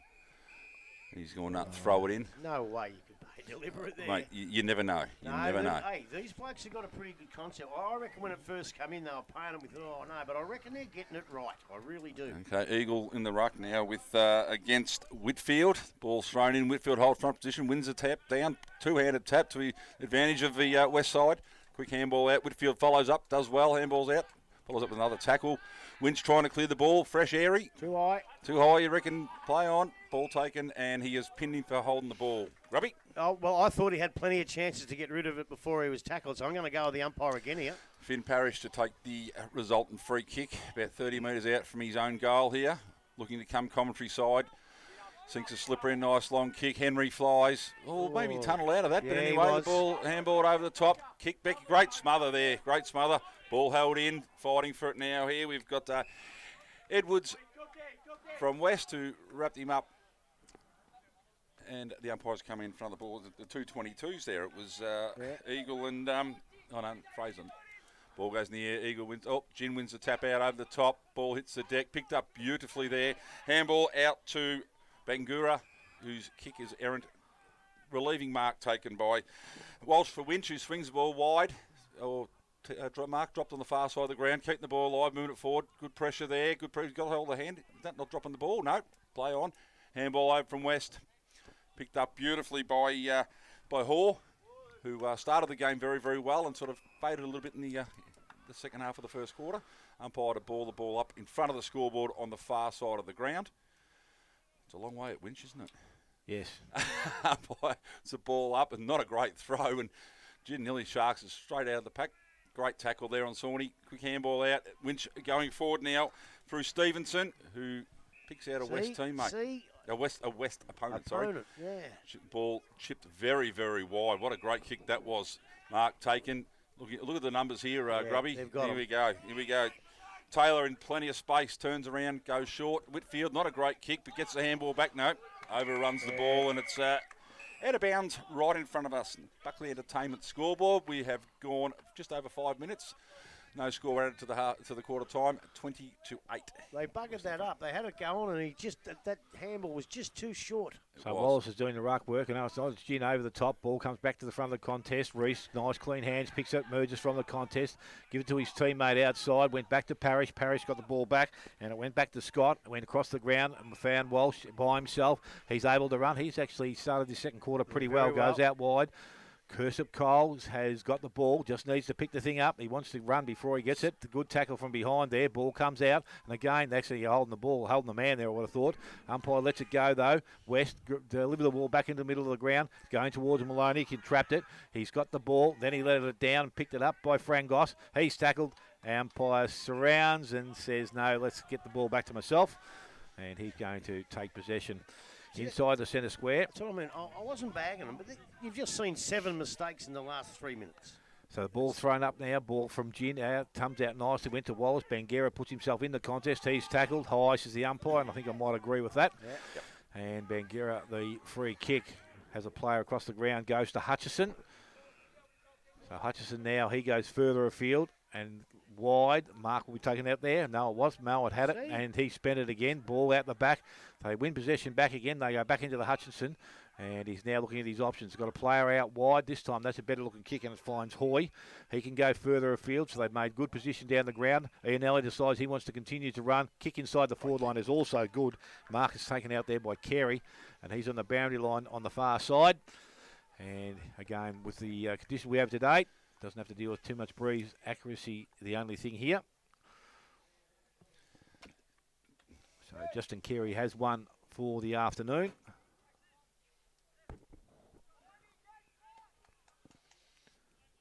Pretty deliberate in his approach here, taking plenty of time. Run-up's not that flash. No. I've seen someone at league football do that. But the kick was, doesn't matter because the kick was straight through the middle. Doesn't matter how you do it in the pre-seeds, mate, but as long as you can kick a ball, and he did. And it's now 4-2 to the Geelong West side. They lead Winchelsea 1-2. We have ticked over 7 minutes. Second quarter, Buckley's Entertainment, second quarter scoreboard. Footy's pretty simple, isn't it? You come down the ground and you hit a teammate and you get a shot at goal. You come down the ground and you hit an opponent and the other team gets it back again. So it's pretty simple. As soon as they do that, they kick a goal. Now Winch have got to do that. They just can't afford to kick it to the opposition because then they lose possession of it. And they can't get it into their forward line because their field kicking isn't quite up to scratch here today. They've got to improve that to stay in this game. Maloney and Gin to go at it in the middle. Both up high. I think Maloney wins on backwards. Goes over to Hoy, who had it spent before he actually collected it. Ball hits the deck. West running onto it. Nice little quick kick there, moving the ball forward nicely. Winch have the numbers here. Maloney picks the ball up, sends it back to his own centre-half forward. What a great mark that was. Hutchison again. I think he's been very, very good. He has. Now Hutchison sizing up his options. Plays on quickly, going long into the forward line. No one in particular there, but what a fantastic grab that was by Welsh, who's also been very good. Welsh plays on, comes out in front of the commentary box. What a great set of hands there by Maloney again. He's been starting to influence the game a bit more. Handball over to Parrish. Parrish goes very, very long with the handball to no one in particular. Might as well have kicked it, Grubby. Ball spills out the back. Oh, off the ground again by West. Ball running forward and out of bounds right in front of the West coach's box here. Yeah, he's gone deliberate. He's gone deliberate. He's gone deliberate. I've just told everyone they've got it right, and I reckon he got that one wrong. Anyway, Parrish to take the resultant free kick here for Winch. I'm not quite sure how it was, what else you're supposed to do. Moving the game forward, shouldn't be penalised. Anyway, long down the line here. Contest, pushed him out. That's taking the mark. That is a mark. That is a great grab by Lima. He is a beautiful player to watch this kid, I can promise you. I'm not even sure where he's playing, mate. He's in the forward line 1 minute, in the back line the next. He's doing it all. So Lima, 3 of them. Lima handballs the ball over to Viney, who goes long down the line. But Parrish stands tall, takes the mark, swings the ball into the middle of the ground. He's got a couple of spare players there. Finds his brother in Indy Parrish. So Parrish again goes long. The boys lost the ball in the sun there. Picked up by West. Quick handball out the back. Another quick handball through the middle. West looking to build something. Quick kick out here to Lima right in front of the commentary box. Michael Lima takes the ball. Plays on straight away. Down the ground. Goes long. Doesn't matter. Hit Bungara. Down the ground. Hit Bungara on the chest anyway. So there goes long. No real movement down there. But at the back is that Carey again, who's taking the mark right inside the boundary line. Looking for options inboard. The way he's been kicking, I mean, wouldn't bet against him kicking from here, Dale. No, just can't. I can't work the angle that he's spied. I just don't know where he's looking at and what he's got to work with. Well, I'd bet against him just looking at what he's going to do, but because I don't think he's quite sure what to do. He's going to go the banana, mate. Go on the banana and has kicked a minor score. Buckley's Entertainment scoreboard says West 4-3-27, leading Winch 1-2-8, and we've gone 10.5 minutes in this second quarter. You obviously didn't listen all day last week. I didn't listen. No, that's not a banana. What is it? It's a check side. we got the minions in the box, have we? Got the banana. Ball back into play. Winch right in front of the social rooms here. on the left. Nice long kick down the line. Pack forms. Ball's been sport from Lima at the back. Picked up by Kendall, who swings the handball across, looking for Sawney. Missed the target. Welsh coming through strongly. Oh, might be a free kick coming out. No, umpire blindsided. I thought that might have been a little bit high. I think he got him over the shoulder. On Cook. But the umpire was definitely Other on the side right of it, side, yeah. wrong side of the pack. Maybe Dave Dooling could have paid it, but I'm glad he didn't. No, let the umpire control it anyway. Yep. Maloney and Gin. Gin wins a secondary tap. Ball spills free. Quick handball over the top. Parrish again. Handball back to a teammate. Hits the deck, which has been pretty happening all day, Grub. No clear possession. West now trying to get free. I think he's been pinned for dropping the ball. Spun round everywhere Gin was. Not a ruckman's job to be doing that sort of stuff. So the ball in the hands of Cook now, and he goes out wide. Nice looking kick. They find a teammate out there in Kendall. He got the ball moving very quickly inside the Parish, and this is Indy. Got the runners inside, decides to steady himself now. Goes round the body, goes outside. Mark will be taken out there, and good movement there. So Gould just on the 50-metre arc decides to go long quickly into the forward line. Big fella's down there, but a spoil in the contest. Ball is pushed through for... No, it's not. It's over the boundary line. We're going to have a throw-in which will take place right beside the behind post. So some good defensive work back there from the west side. You know, I still think they've got a few little problems with their forward structure, Smithy. It was last week they ran into 6 on to 2, and all of a sudden the West blokes dropped back, and Winchelsea have only got 2 or 3 on 5. They've got to improve that. They've got to have at least an even competition. Yeah, as I said, I think they play this game where they press up and... Yeah, but if you do that, you've got to get back. That's what they're not being able to do. Yeah. You can't go into your forward line quickly if your players that have pressed up don't come back. Yeah. So the obvious one is Grub. Let's stay at home just that little bit more, maybe. Especially the big bloke. Yeah. He's never going to get back. No. So the ball from the ruck contest comes out. It wasn't picked up out there by Curtis Hall, but he decides just to boot the ball.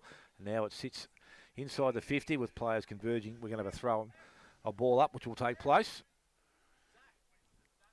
So again, ruckman pushed themselves down there. Eagle with the height advantage, taps it out. Sawney through the contest. Look, that goal. That's what you want to see. That's a nice finish from Tab Sawney. His first goal of the afternoon, and the second now for Winch. They move to 2-2, and the Geelong West are 4 goals through. Wigwam just on 13.5 minutes. Buckley's Entertainment Centre, second quarter scoreboard. You know, I tell you what, I've been a bit down on Winch, I must admit, because I'm a little bit disappointed in them. But boy, I'm disappointed in West there. Like, really, the only bloke that's going to do that to you. We can see it's going to happen. The bloke who lives in the tent over the back of the trees can see that the bloke that's going to do that is Tab Sawney, and they just let him waltz through the contest. Like, he's the bloke you've got to have someone standing on. Don't worry about the rest. And so a little bit of lack of discipline and knowing what was going on there, but magnificent play by a very, very, very good player, Tab Sawney. Well done. Back in the middle again now. Maloney wins his tap down. Garris had it before he spent it before he had it. Kick out by Ian Alley quickly into heading towards their forward 50. Ball stays in. No, but took it over. He stayed in, did he? Oh, he's handballed that ball off to Haw. Haw goes into the long, but Welsh takes the relieving mark again. Welsh looking for options. Goes short to Sawney. A minute ago kicking a goal. Now he's in the back line. Sawney goes short again to Stevenson. Stevenson right on the defensive 50 looking for options. Players moving, decides to go long and wide out towards Maloney. Maloney doesn't let him down, takes the mark handball to Parrish. Parrish looks up for an option, a good little kick, but no, chopped off beautifully there by Viney. Viney takes off. Now looking for options, gets the handball out. Intercepted by Maloney. Nope, spilt that one as well. Picked up by Ian Alley. Good little handball over the top for looking for Burke. Burke gets the ball out to Whitfield. Whitfield with a mongrel sort of punt, goes long into the square. Ball sport, comes to ground. Snap at goal by... that was by Josh Taylor. Rove the ball beautifully and has put it through for the 5th goal of the afternoon for Geelong West. And back to the entertainment, Geelong West 5-3, Winch 2-2. Again, Winch kick it into their half-forward line. Errant kick, back it comes. And West just do the rest. They've got a few goals just off the back of them not kicking to a teammate. And it's really starting to hurt them. But I tell you what, and again, a very, very good goal and a contender for the Comna Fiend goal of the day. Fair enough. Waiting for the ball to come back now. Oh, here we go. Umpires coming in the ball. Gin against Maloney again. And that's Whitfield in the middle now. Maloney wins the tap down. Probably a free kick there. No, not seen. Anyway, handballed forward by Harry Smith. Ball impact on what's been paid here. Well, Dave Dorling didn't pay it, but the bloke from 40 metres did pay it. But I think he got it right. I don't like it, but he got it right. Whitfield now goes long into west forward line, looking for a teammate here at the back. Used the body well, didn't come out. Our goal kicker Taylor picks the ball up, swings around, kicks it long. Ball still on the deck. Oh, well done there. Picked it up. No, tapped it forward. Out it comes now through the agency of Kendall, who goes long down the line. As we've got a free kick down the paid ground. Down the ground this time. time. He was dumped after he kicked it. He was. So Winch relieving comes in short to Parrish, who wow, just got there in time. Umpire calls play on, swings around to the right foot, looking for a teammate, looking for Maloney, but goes very wide. A turnover. You're right. Great tackle. Yes, it was. Fantastic tackle by Kendall there, out on the outer wing. Kendall comes in looking for Sawney, finds the ball. Sawney comes across even further. There's your kick again. Complete turnover. No free kick paid there. Woodengara turns around. Takes the player on. Handballs back to Lima. Lima won't mess around. He'll go long. Has gone long to no one in particular. Spoilt there by... By Marnicky. Spoilt from no one. Well, he should have just marked it. Well, there's obviously no talk around him, Grub. Don't worry about the talk. Mark the bloody thing. Boundary umpire to throw it in right on the 50-metre line here in front of the Winchelsea social rooms. Oh, that's gone a long way up. That'll bring Snow down with it. Ruckman go at it. Clear tap down. Picked up by Brenton Rees, who's gone a little quiet. Ball's been kept in. Boundary umpire's up. Finally decided to throw it in again. Yeah, I don't know. I'm going to disagree with you. I reckon at the bottom of those packs, he shot out 3 or 4 handballs. I think he's one of the blokes keeping him in at spot. I really do, Reese. Yeah, no. So umpire throws the ball back in now. Looks like Eagles has pushed himself down. Mitchell with a bit of body work, got the handball away. Goes in towards Ianelli. Overran the ball. Ball picked up again. Goes back towards goal. And it's going to land pretty close to the goal down there. But Walsh did a nice work. And I think it was a free kick to Walsh in the first place, wasn't it? Well, I think then you probably should pay a 50 because he would have known. But how does a bloke like Mitchell run into a big bloke like that and bowl him over? He needs... Maybe he's off balance. I don't know. Could have been. So it's Walsh now with the ball. Decides to come back clubroom side. Mark is not taken out there. Back of the contest. Head over the ball there was Henry. Tried to get the ball out. Ends up in the hands of Gin. Got the handball out. And only as far as Reese. He got the handball. Goes back inside. And he tried to find his teammate and Cook. He was taken high, says the umpire. Free kick. A little bit slow getting up. They both are. Yep. So it's going to be a free kick. He's hurt his leg, Cook. I think he's hurt his ankle or his knee. Yeah, no, ankle was it, I think? I think it's ankle. He's looks like ankle the way he's getting his foot off the ground. So Winchelsea with a free kick. I'll get my head out of your way, this is Luke Henry, I think, with the ball in his hand. No, it's not. It's Hoff. Huff's got the ball. The Huff. He was there last week, wasn't he, the Hoff? We got... So now he decides to go long towards the centre wing. Mark in front. Mark not taken out there by Whitfield. Ball comes out the back of the contest. Again, over the top. They work the ball. They tried to work it out of the contest. Picked up by Gin. Handball comes out as far as Taylor. Sawney puts his body on the line. Went back and collected. Got the handball away.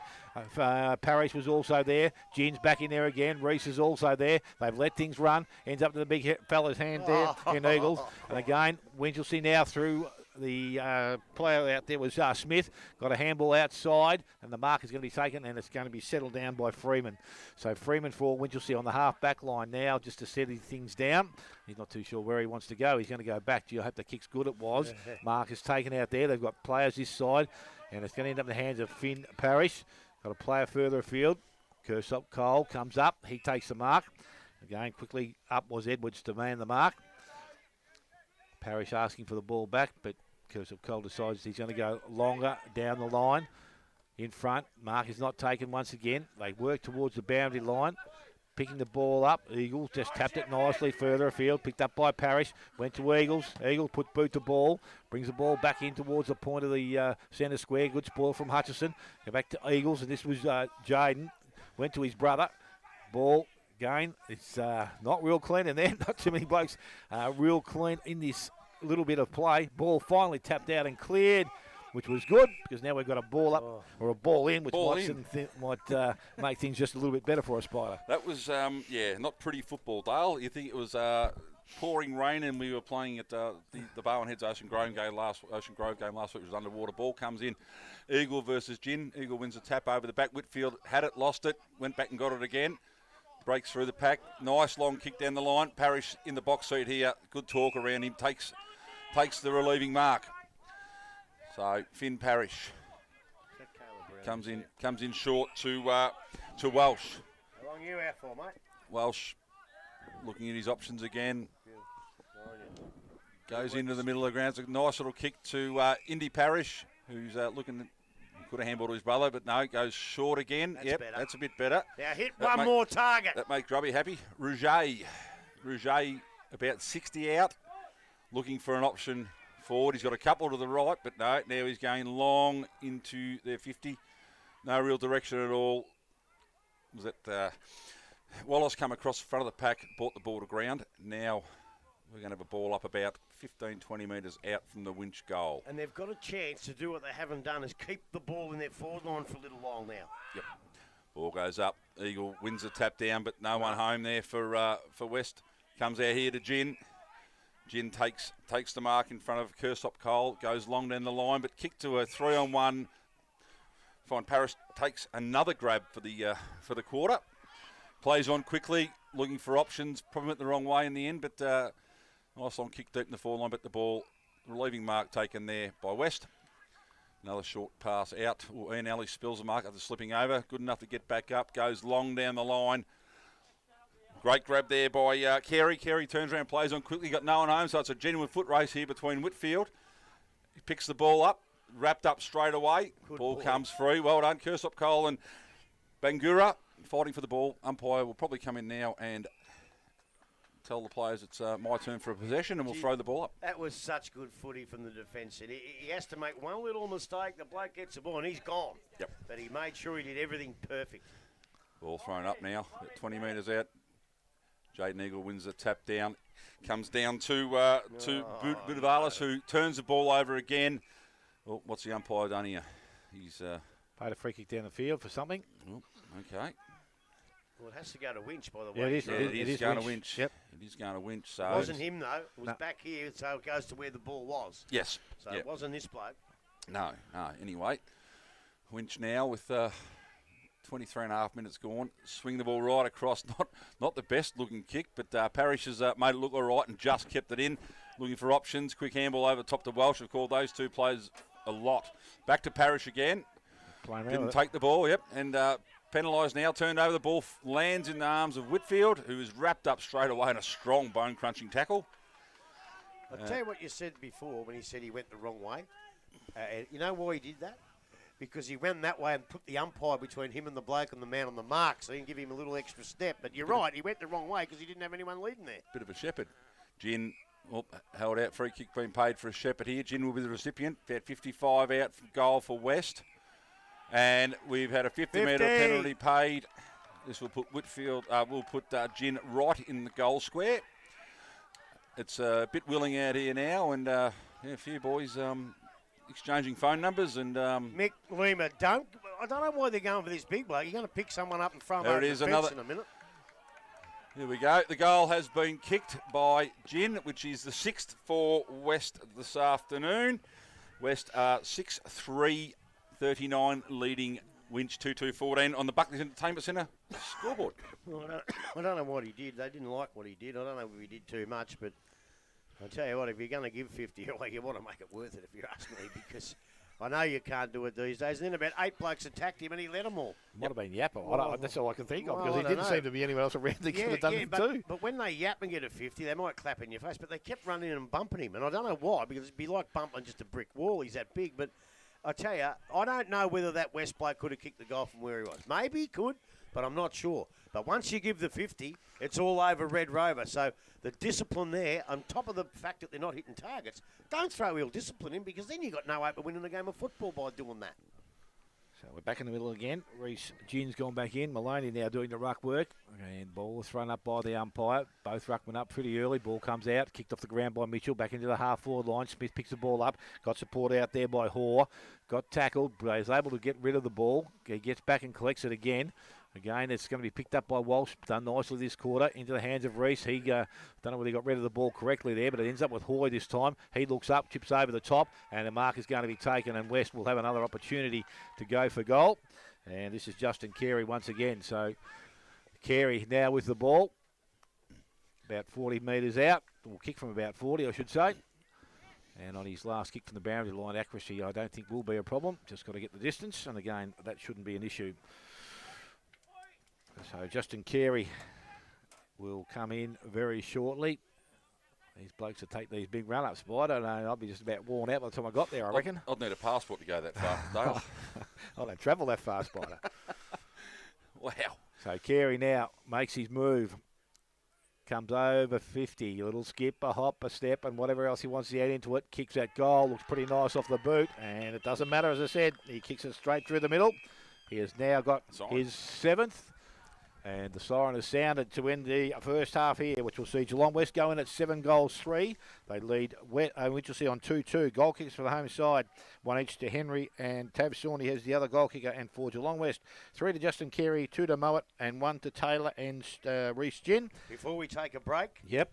Bannockburn 6-4-40, Corio 8-3-51, Geelong West 1-3-9, trailing Inverleigh 9-9-63, Thompson 12-7-79, Anarchy 3-3-21, and Werribee Central 7-2-44, East Geelong 6-4-40, and Belmont Lions 5-2-32 lead Belpost Hill 3-4-22. Take a short break. When we come back, all the first half action here. We'll go through it all. You're listening to 94.7 The Pulse, your home of local football.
Right, mate, whenever you're ready, you can come back and we'll...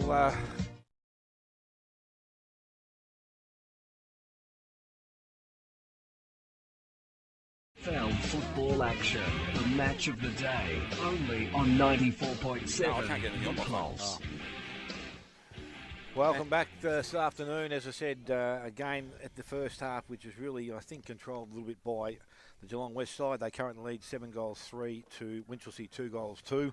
And we're just waiting for our third man to come back and just try and go through the scores from other games. But the game itself here is not too far away from recommencing. So we'll hopefully have some action here shortly. Grubby has arrived. As I said, we'll just we'll try and refresh those scores and see where we're at with all the other games. But it was at half time. It was Corio leading Bannockburn. We know that Inverleigh were well up on North Geelong. And where we were up to, Grub, weren't they? I think they were up by 4 points over the undefeated Eagles at this stage of the day. The siren has sounded. Umpire Dawing has got the ball in the air, so we're ready for third quarter action here. As we said, we'll need to see a fair bit of improvement from the Winchelsea side. Ball thrown up by the umpire, goes towards Hoy, coming out, picked up there by Parrish. Handball comes out and ends up there into Reese. Reese gives it off to Finn Parrish. He's held without the ball. Umpire finally saw it, and he will go back and he will get a free kick. Someone's down from the head. Hoy hasn't moved. He's Finn Parrish goes into their forward line. Gould can't take the mark, goes back and collects it again, got the handball over the top, went to Ellis, needs to break the tackle, got the handball away to Reese, who actually was taken out of his hands there, kicked back towards goal, and that's a quick start by Scott in the second half, and Winchelsea now move to 3-2. They lead Geelong West they trail Geelong West 7-3, and we have gone just on 1 minute lifeline, third quarter scoreboard. Well, I tell you what, people sometimes get down on me for not bagging, but for saying what I believe what happened in that first half. And Daniel Greski's in there, and he was as flat as a shit cart as that. He tried to speak, he wasn't happy, and he was very, very flat because of the way they played. So I think what I was saying was pretty much spot on, I believe, anyway. But I tell you what, the cure for that is just what happened. Get it down there, kick a goal early, get back in there and kick a couple more and get yourself back in the game. And I told you what a great bloke he was, and there's the proof. Good on you, Daniel. Back in the middle now. Gin wins the tap out for Geelong West. The boys going to shove their face. Picked up there by Stevenson. Handball pretty much ineffective now. West go backwards. Ball lands in Hutchison's hand. Quick kick cut off. Out in the far wing here now. Running through was Kirsup Cole. Tried to set the ball off the ground. Didn't go too far. Ball's now being wrapped up. The umpire says we'll have another stoppage here and we'll throw this up and start the whole lot again. So Scott has given Winch the ideal start of the second half. Ball thrown up in the air, Rucks go at it. Tapped by Maloney, win down to Sawney. Sawney swings around on the right boot. He's a lovely long kick into the forward line. Great spoil there, and ball trickles out of bounds about 20 metres around from the goal. So great spoil there by Edwards coming across the front of the pack. Boundary umpire to throw the ball back in. 2 minutes into a minute and a half into the quarter. A bit more of a live style. 2 minutes spider, a bit slow on the a bit slow on the start. So I can't use the Eric Nichols Memorial. Great tap there by Gould over the back into the hot spot. Snap on the left foot here. Touched right on the line, was it? No, it's gone through. It's gone through. Another goal there. That was Lee Ellis, I think, kicked that one on the left. So 2 in the first 2 minutes for Winch. What a great start. Well, they've just mongrelled the ball forward. They haven't done anything extra special. They've just got it forward. But when you do that, you eliminate the prospect of kicking it down the opposition's throat. And I don't know whether Butcher's a genius or that's just how it's gone. But I don't think Michael Lima and a few of them were too happy. They all thought it was touched on the line, but the goal umpire was in magnificent position. And they're back in it now, the Winchelsea Blues. We've got the lifeline scoreboard. It sees Winch 4-2-26, trailing Geelong West 7-3-45. All the attacking has been for Winch. Rucks up again. I tapped down by Malone, looking for Sawney again.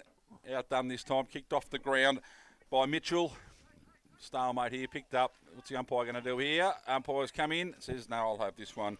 Harry Smith wrapped up in a very, very good tackle there in the middle. The Ruck's about to go at it again. Gin and Maloney. It's been a good battle all day between these two. Umpire now throwing the ball up. Come at it. Maloney wins that tap again, but only as far as West go forward. What a great little kick that was. Was that Edwards again? Wallace, sorry. The haircut should have given that away, shouldn't it? So Carey, just outside 50, be kicking this from. He's having a look. He's played on. Sinks a slipper in. Got a good view here, pushing across the right-hand side. No, Good good big. grab there. Oh, I think he thought it was going to play on, but West will now be having a shot for goal. Very tight angle. Oh, no.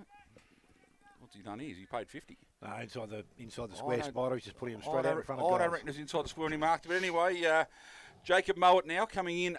Well, should kick his third for the afternoon and get West a nice little steadier after a great start by Winch. Grubby is eating like dead set. You're eating more than John Mitchell and his jelly slice out here, mate. There was no jelly slices No, in there today, wasn't. Mitch. Mowat comes in now, very deliberate. He goes a short stab or put it over the top. He's gone the short stab, and there it is, his third goal for the afternoon. Brings up Geelong West 8-3-51, leading Winch, who are 4-2-26 on the Lifeline scoreboard. Well, I tell you, I've given the umpires a pretty good rap all day. But I reckon you were right.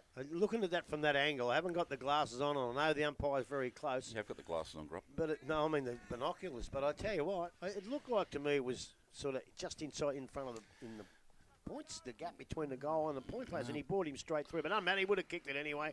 And when a side kicks 2 goals from coming down in the first couple of minutes, it's great to get one back. So back in the middle we go once again. This time Ruckman go tapped out again by Maloney. Picked up there by Mitchell. Worked his way through the contest. Went to Bangira. Put himself back into the contest and got himself in trouble. So Tapsawny gets the ball into their half-forward line. The ball is picked up there by Parrish. He puts it down pretty quickly. Good pick up there by Reese. Nice interception. Looks towards goal. Goes long. Offline. Ball runs over the boundary line.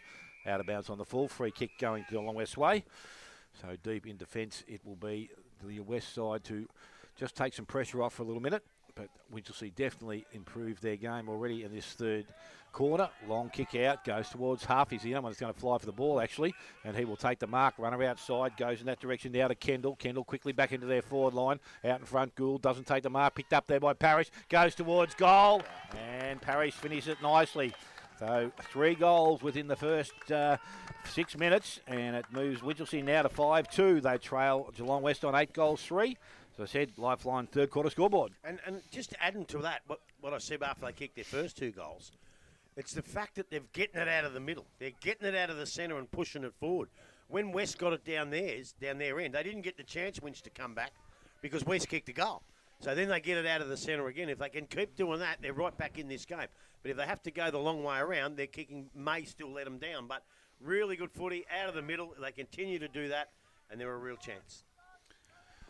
Ball in the air again, Maloney versus Gin. Maloney, Gin wins that one down, knocks it to no one in particular. Here we go again, going forward again. As Grubby has wanted it. No, we've gone to a rugby scrum. Ball finally comes out free.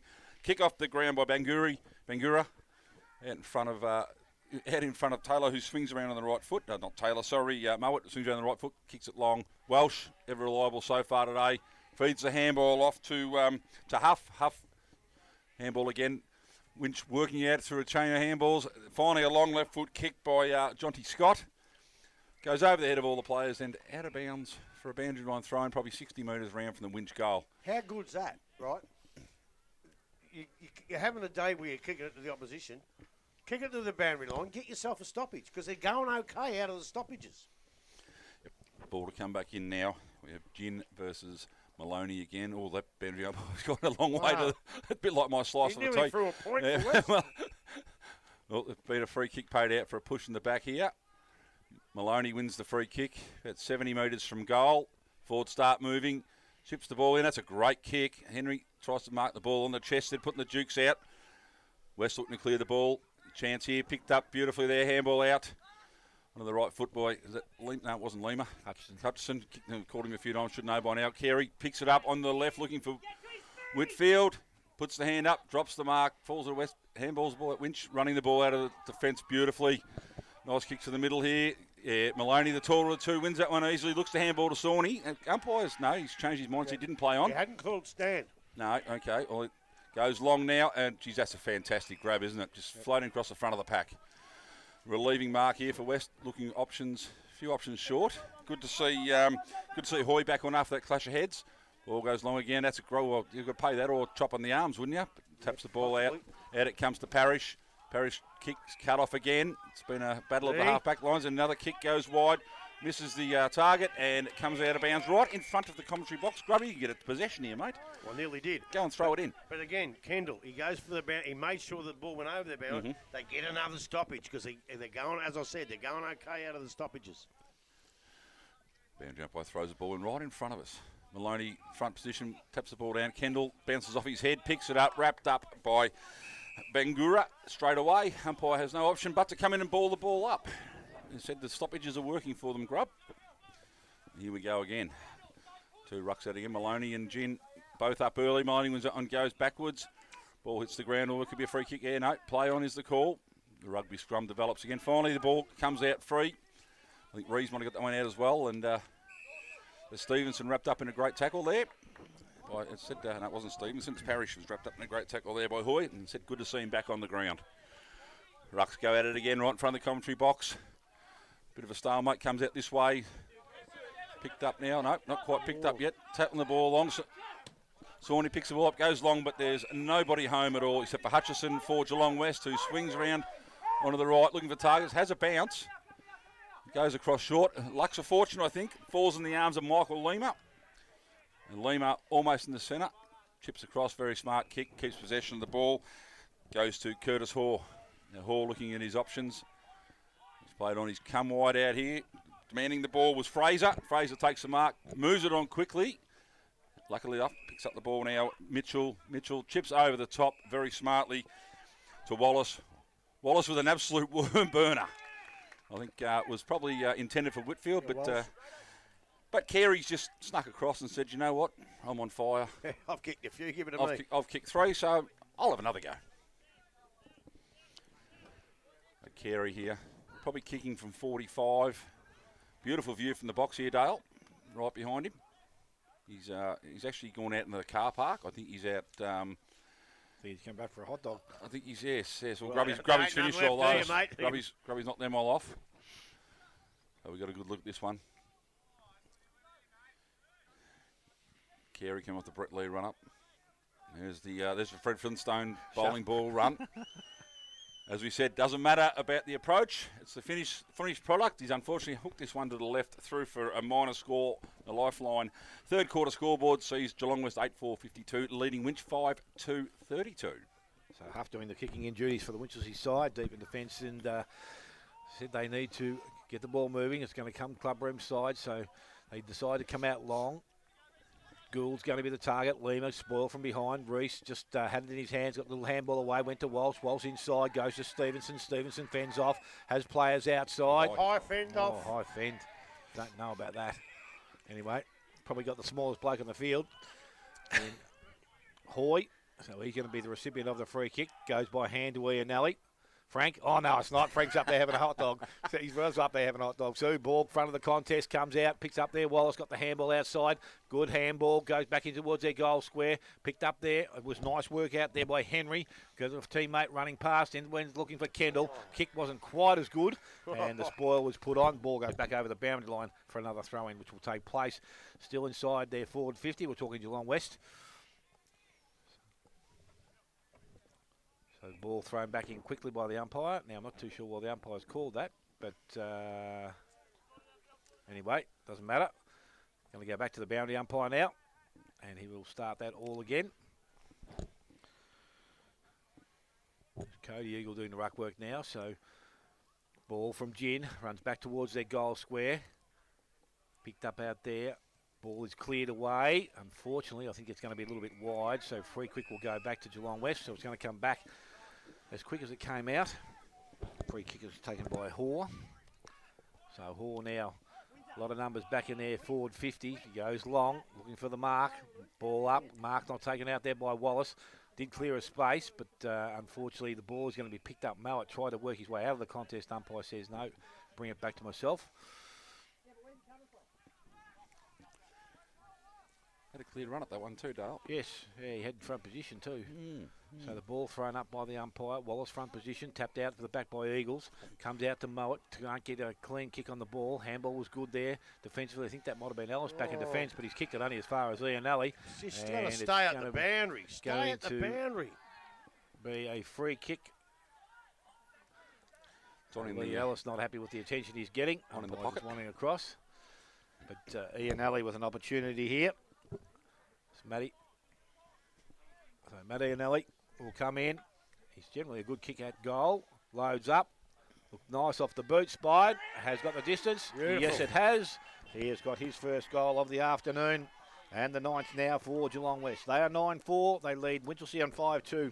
We have ticked over 14 minutes. Lifeline third quarter scoreboard. Again, one of the first times today we've seen the ball locked in by the defensive pressure. It's been end-to-end with mistakes, but end-to-end for most of the day. But as soon as West are able to keep it in there, eventually the opportunity comes. And as you said, it's on the Lifeline scoreboard. 1-3, or 1-1, 1-4. Remember, you can't do it on your own, so give Lifeline a call again on 1-3, 1-1, 1-4. Very good advice there, Grub. But you're right, Dale. It's a beautiful kick, wasn't it? He almost gave us the Barry O'Toole's at the boot. He was running around just about. He's going, oh no, starting to swing a bit, but no. Do you want the last cake, Dale? No, Grab, you have it. Sure. You look like you're enjoying it. Ball goes in the middle. All right, Eagle and Gin. No one wins it. The umpire's picked out a free kick here. It's going to Winch. So when he plays on quickly, great effort by Henry. Done a brilliant job to shut the ball off the ground. Back to Sawney again, whose quick kick has done nothing but land in the arms of Edwards. Edwards for West. Sizing up his options now. Looking to go short, looking to go long. Completely indecisive. Decides to come long out to the clubber inside of the ground. Free kick Down the ground. Edwards put down after. A little bit of ill discipline creeping into the game, Grub. Yeah, and can't afford it in a tight one. No. Play on by West. Oh, Henry taking the mark. Might have put the head down a little bit, but still took the mark. Short to Kendall. Kendall to settle it down now. Options up forward. West have swarmed back in numbers, so not a lot of option.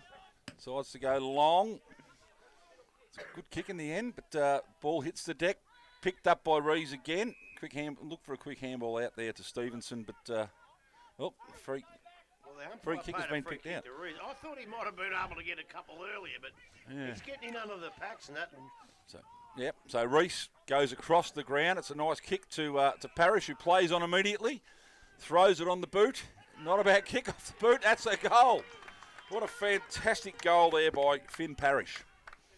And I think again, Grub, set up by Brenton Rees. Lifeline scoreboard now sees Geelong West 8 goals. Are they 8 goals, 6 to 6-2-38. Sorry, 9-4.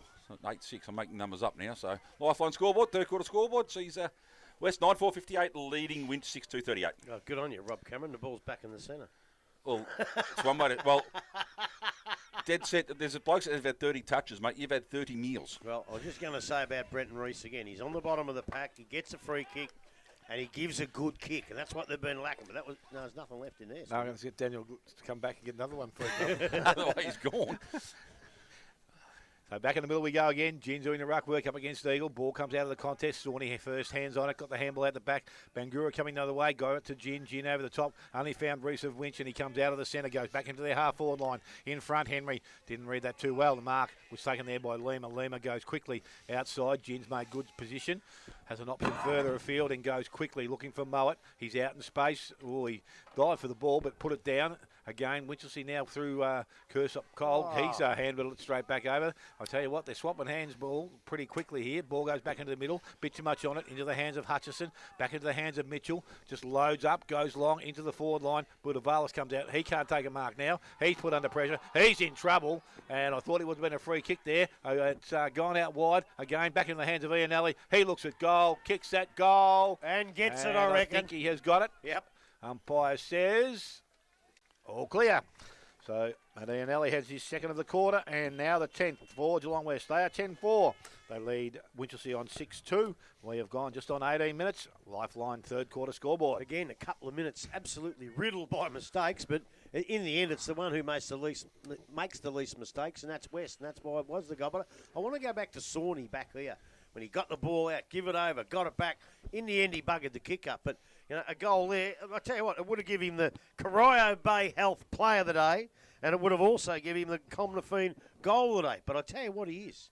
You see these days, followers, on-ballers. This bloke's the old true rover. Don't you worry about that. You don't see many true rovers in the game. He's one of them. Ball back in the middle now. Whitfield in the middle for a while, giving Gin a break. Probably get a free kick. No, let to go on with it. Ball spills free, picked up. Well, Mitchell attempted to kick it, missed it completely. Picked up by your man Rees again, mate. Quick 1-2 there. Another one over the top. Beautiful little handball. Round the looking for a target up forward. Great spoil there by Geelong West, but Welsh back with it again. Handballs over to Henry, who loads up from 50 from a standing start and has put it straight through the middle. What a cracking kick. Tom Henry gets his second for the afternoon, and Winchelsea's is at their seventh now, 7-2-44. I just need the scoreboard, Dale. I can't see the rest of it for the Lifeline. 7-2 to 10-4. Thank you, Dale. 10-4. Nah, beautiful. On the I said on the third quarter Lifeline scoreboard, mate. Third quarter Lifeline scoreboard. I'll tell you what, Reese, the catalyst, a great goal in the finish, but I don't know if you saw it, and I couldn't even pick the bloke over who it was. A magnificent shepherd here at centre half forward. He was going to get collared, and he put his body on the line, got bowled over, but shepherded it beautifully for a great, great goal to Winchelsea, and they are now back in at 20 points. They need the next one. I think Lee Ellis's influence has picked up a bit too through the middle. Yeah. So back in the middle we go again. Eagles doing the ruck work, and he's up against Whitfield. Ellis out of the middle, but boot to ball was smothered there by an Ian Alley. Ball runs back towards centre wing. Again, Ellis first to arrive, picks the ball up cleanly on the left boot, looks up, delivers a ball, a little bit too much on it, over the back, went past Henry. Going back now, Frangos can't pick the ball. He did pick the ball up, was tackled and brought to ground. No prior opportunity there. We'll have a ball up which will take place just outside Winchelsea's forward 50, so again pressing. Managed 2 goals in the first half, and they've kicked 5 in this third quarter. That's an infringement in the ruck, and it's going to go to Jacob Whitfield. So the ball now from that position on the half-back line goes out towards centre wing, and out the back marker's taken out there by Henry. So Henry now, he will deliver the ball back inside. This is where it needed to be good. It was. That kick was okay. Finds Huff. And he's now going to get a 50-metre penalty. Someone's moved on the mark, I would think. So it will bring him down to about forward 50. Not too sure whether he's got the ability to kick the goal, but he's right on 50. You need to kick at 55, but they're back from defence into attack. Little short kick. Option is good to Tab Sawney, and he is able to kick the distance, no problem at all. Accuracy, just the thing, Dale. Yes. Kick the ball that far. Last week he was kicking the ball, no problem at all, mate. Accuracy... Everything was there. Oh, he's decided to hand off now to Ellis. Ellis decides he's going to load up, goes long, and I think it is just offline. Well, I think Tab should have had that shot himself. I reckon so too. He got a good kick on him, so it's 7-3 now, and it's 10-4 to Geelong West. 21 minutes gone. And Nelly takes the resultant chip across, back and forward, comes forward to Mitchell. Mitchell standing his ground, going short again. It's a good little build-up here. Lima has the ball now. Just inside defensive 50 for West. Plays on, goes wide, got to be a good kick, and it wasn't in the end. Chopped off beautifully by, how do we say it? Rouget. Rouget. No. Was it Rouget? No, yeah, Rouget. Rouget, number 30. Rouge. Rouge. Oh, thanks, buddy. Oh, chipped over nicely here. Who's got this one? Silent T. Gould, is it? Is that Gould? Yep. Gould. It is Jordan Gould. Well, I thought he played okay last week without a lot of opportunities. He was the one that found himself on 2 or 3 defenders and did all right. I think he could be a good kid, this kid. Okay. Well, he has a chance now, Grubby. They need back-to-back goals, and they need them desperately. So, Gould from probably just inside the 50, kicking about 45 on a fairly acute angle, but just the distance accuracy looking for now. Hits the boot. He's steered it. Unfortunately, he steered it to the left through for a minor score. 7-4-46, 10-4-64 on the Lifeline third quarter scoreboard. That's how you do it, Spot. Get in quick before they change the scoreboard. Well, they don't change it when there's a point. They only change it when there's a goal. Kick in short. Frangos goes down along the line, looking for a teammate out there in Carey. Carey handballs over top very nicely. West running well now. Taylor, I think, going long, looking for Whitfield. Whitfield pushes back, but no, over the top was Wallace. Spilt the mark. Ball's turned over. Clearing kick out here to Maloney. Maloney's had a fair game today, I think, too. Yeah, he's played all right. Looking for his options. Maloney for Winch. Comes down the line. Into a pack of players. Good fly by Henry. Missed out. Ball ends up in the hands of Mitchell, who miskicks the ball. Lovely to Hoy, who then handballs over the top to Fraser. Fraser takes an opponent, gives the handball back to Hoy. Right foot kick, looking for Carey, but Carey out-bustled on this occasion. Luke Henry takes the result mark, chips the ball across, face a goal. Welsh looking down the line. It's a nice long kick out of defence. Very good kick. Great spoil there. Ball falls in the hand of Ian Alley, who handballs the ball over top. Oh, that's not a great kick. That's a Mickey McGuan. Ball tumbles along the ground. Picked up by your man Rees again, who doesn't waste a possession, does he? Absolutely sensational kick in the middle of the ground. Winch controlling a bit of the footy here now. A quick little short left foot kick. Finds Kendall. Kendall's had a bit of influence in this quarter too. Looking long. No, coming wide. And sinks a slipper, and that's a fantastic kick. Probably almost a free kick there to Eagle, but no. Ball falls in the hands of Alice. Alice chips it. Ill-directed kick. Parrish gives away the free kick. Just inside the defensive 50 for West. Going backwards was Roweth. Is there any relation to Roweth from Bannockburn and Inverleigh? Well, I don't know. You'd have to ask Rowie. Hutchison now plays on. Got nowhere to really go. Not sure what he's going to do here. No, he's going to handball it, make it someone else's problem. And they've just run it through for a minor score, which is a very untidy bit of play. So it's 7-5-47 to 10-4-64 on the Lifeline third quarter scoreboard. But they finished it off all right. When they're in deep trouble, do what you got to do, give them a point, because otherwise you could have given away a goal. The Hawthorn special. Yeah. So Ian Alley from the full back position decides to play on. Again, the options aren't great out there, and West don't know whether they're not giving up the running options, but Hutchison has the ball. Had plenty of them earlier on. He's got nowhere to go to. Lima's in some space by himself, but he's going to have a big kick to get it to him. So he decides just to go outside the half-back line. Mark coming up from behind. Good pair of hands. Might be Huff again, is it? Looks back inside, goes to Reese. That was also okay. He wants to go and does go quickly. Put himself under a little bit of pressure. Kusup Cole kicks back into their forward line, coming across Gould.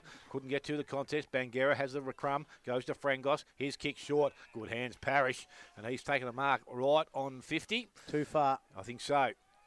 So Parrish now looking for some options, looking for the shorter lead. Ellis came, but then gave it away pretty quickly. He just chips it to the top of the square. Mark uncontested again by Josh Viney, and he decides to go, and he goes quickly back out towards centre wing, going out the back. Mark was taken uncontested in the end, goes over the top. Whitfield in space by himself. Again, just the basics in football. Both sides not doing it well. Handball, not good. Over to Smith, put him under pressure. He went back outside, kicked off the ground there, trying was Carey. He missed it, and again the ball runs over the boundary line. And we've gone some good passages to some ordinary stuff there. And the ball is over the boundary line. We'll have a throw in forward 50 for the Geelong West side. About 50 metres from goal. Basics, Dale. Just the basics. Yes. Marking on the chest even, Spot. A couple of them today. So They put the liniment oil instead of the grippo on the chest. Yep. So the ball thrown back in. Gin up over the top. Did that nicely, coming through the contest. Picked up there, Stevenson. Has a look, got the handball outside, went back to the ruckman there and Maloney. He just loads up and goes back towards centre wing. Ball spoiled from behind. Good contest there by Eagle. Into the hands of Roweth. He goes back into their half-forward line. Mitchell up from behind. Yep, infringed in the marking contest. Free kick's got to go to the Winchelsea side. Oh, he put his hand out the wrong way again then. Getting up very gingerly. Lee Ellis, too, I think it is. And the siren has sounded to end the third quarter here, which we'll see Winchelsea go in at 7-5-47. They trail Geelong West on 10-4-64. Goal kickers to this stage of the game to the home side. Tom Henry with 2, 1 each to Indy Parrish, Sawney, Alice, Vin Parrish and Johnny Scott. And for the Geelong West side, 3 to Carey and to Mowat, 2 to Matty and Ellie. Marty and Ellie now got the whole family going now. To Josh Taylor and Reece Ginn. Take a short break. Come back. Final quarter action here from Eastern Reserve. You're listening to 94.7 The Pulse, your home of local football.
back in at three-quarter time, as we said, it is Geelong West who hold a small lead, 10-4, 64, and Winchelsea 7-5, the home side.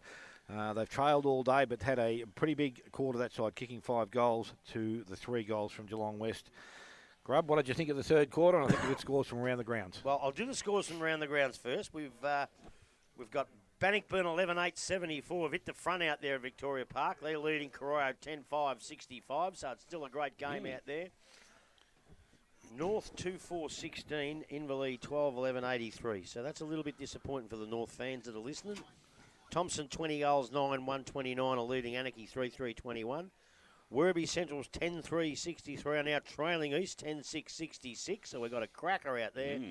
And Belmont 6-3-39, trail Bellpost Hill 7-8-50. So we've got an 11-point game out there. That's what we come to the footy for. That it's an improvement. Still not the best game I've ever seen. But at least we saw some good footy. We saw some good goals. We saw a couple of really good marks. A couple of great intercepts. Look, in the first half, they were just kicking it down the opposition's throat. But they made it a lot harder for them. They had to come across. There's a couple of good intercepts, a couple of good goals. But I think the effort was there more. They were a bit flat in the first half, but I think both sides come out. Winchelsea kicked a couple, and you thought, here we go. But West, they didn't want to let it go. That defeat last week against the Mighty Devils, they're a bit smarting, and they just come back, and then Winch kick one and West kick one. And what Winch can't afford to do is do that. They can't go goal for goal. They have to kick a couple in a row to make it a really, really close contest. And I tell you what, I reckon they can. What have we got? 10-4 to 7-5. Is that 5 from over there? Yes, mate. Yeah, 17 points. Now, 17 points is nothing if you can kick the first two. Then we got, but if West kick 1 or 2 early, then you're chasing bums and you're in a bit of trouble. So, look, I thought most players lifted that quarter, and if they can do it again this quarter, we might be in for a thrill. And you know how I love a thriller. Both coaches will be disappointed in some of the basic skills we're talking here today. Have to be. And as I said, I know we've got probably the last couple of weeks we've had some of the best conditions to play football at this time of the year, and just some of the basics have been done pretty ordinarily, I reckon. Well, what are we in? 5 or 6 rounds in? Yep. Right, so the rust of the first couple of rounds is gone. Yep. It should be. Yep. And the slog and of rounds 17, 18 haven't come yet. Yep. So this is when I believe footballers should be playing their best footy. And there's been so many mistakes. And I just think Winchelsea have made more than West, and that's why West are winning this game. The skills have been horrible. Chest marks. You don't drop chest marks on a wet day.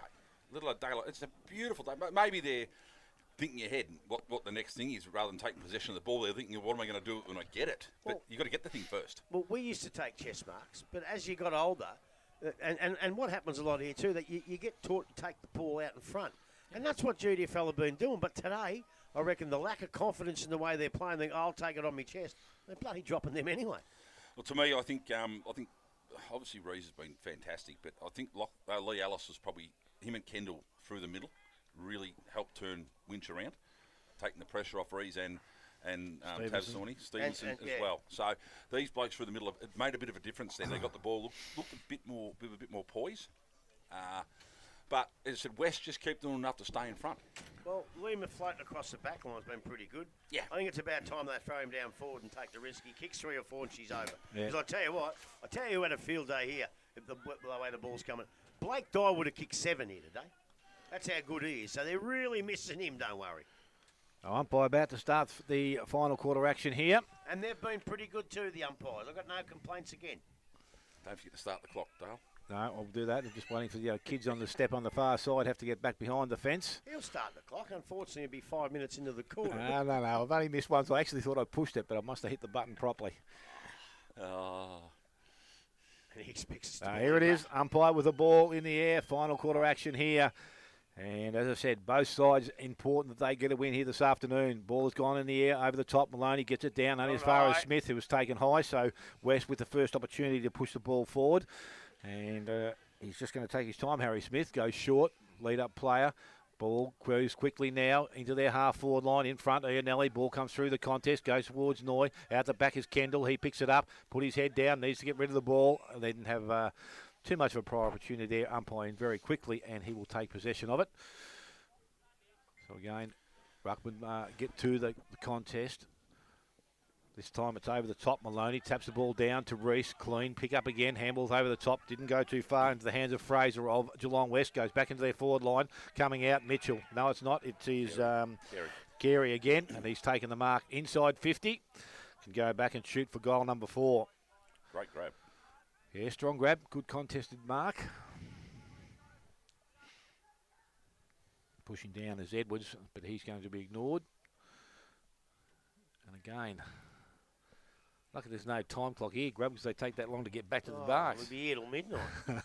So, while we wait for that, South Barwon 63, Colac 31. That'd be a bit of a surprise, wouldn't it? At Colac. Yes. Wow. So Not that I Justin care, Carey come in now, and he is going to kick at goal. Loads up. Looks okay off the boot. Looks fantastic off the boot. Straight through the middle. He has 4 for the afternoon, and that's a positive start from Geelong West. They are 11-4. They lead Winchelsea 7-5. We're gone just on a minute and a half. Morris Finance, final quarter scoreboard. I have a little giggle as he runs in. But years ago, I remember cricket coaches. They try to make you how to bat properly, but where blokes can make runs batting their own way. Well, he's one of the blokes. A football coach would say, look, don't do that. He kicks them straight, so do what you're doing, son. A beautiful kick and a beautiful goal. Josh Kennedy might be his coach. Well, there you go. There you go. Fred Flintstone. Old Twinkle Toes. May not be the Comnafine goal of the day, but could be a contender. Fair enough. Back in the middle. Umpire about to throw the ball up. Maloney and Gin have done most of the day. Go at it again. Gin wins the tap out. Ball kicked forward there by Smith, who's had a couple of touches early. Out in front of Hoare, who picks the ball up beautifully. Swings on the right foot, kicks it long in the Carey direction again. Why wouldn't you? But outdone this time by Luke Henry. Henry chips the ball over looking for Rees. He doesn't let him down. Mitchell closing quickly, but Rees now looking to bring it across. Oh, very short kick, barely going to go the distance. But it works, opens the game up, looking for Parrish. Parrish takes the mark. Ooh, is that 50 Not for holding quite. on? No, I'll give him a go. That's Okay, all right. okay. So, Might this is be Finn at Parrish. AFL level, but I think that's okay at our level. Yeah, fair enough too. Finn Parrish told to move the ball on, does so. Looking long, ball's going to drop short. Alice could be on his own here, no. Ball knocked out free. Falls forward the Winch, handball across to Henry. Rouget on the left foot. Rouge. But Hutchison, he's done for most of the day, floats across the front of the pack, chips in and takes a safe chest mark. Comes short up here to Wallace. Wallace takes the mark in front of Rouget. Wallace chips it across. That's barely 15 inches, but the mark has been spilt right in front of the box here by William Hoy, which was very ugly. Well, I tell you what, and I don't like to say this in front of people, but if that was a bucket of shit, it would have splattered all over him. Ball thrown in right in front of the commentary box. Gin reaches over, big hand down. Stevenson tries to pick up the ball, ends up wrapping up Harry Smith in a tackle. He's been very busy early, Dale. Yes. 4 minutes gone, the Morris Finance final quarter scoreboard. So Gin and Maloney to do what they've done for most of the day again. Umpire throw the ball up. Maloney wins the tap down, falls back into his hands, swings down the right foot, kicks the ball long.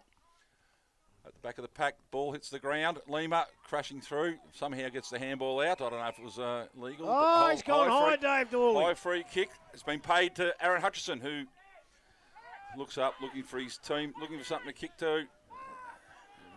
Goes short across to Wallace. Says, now it's your problem, mate, not mine.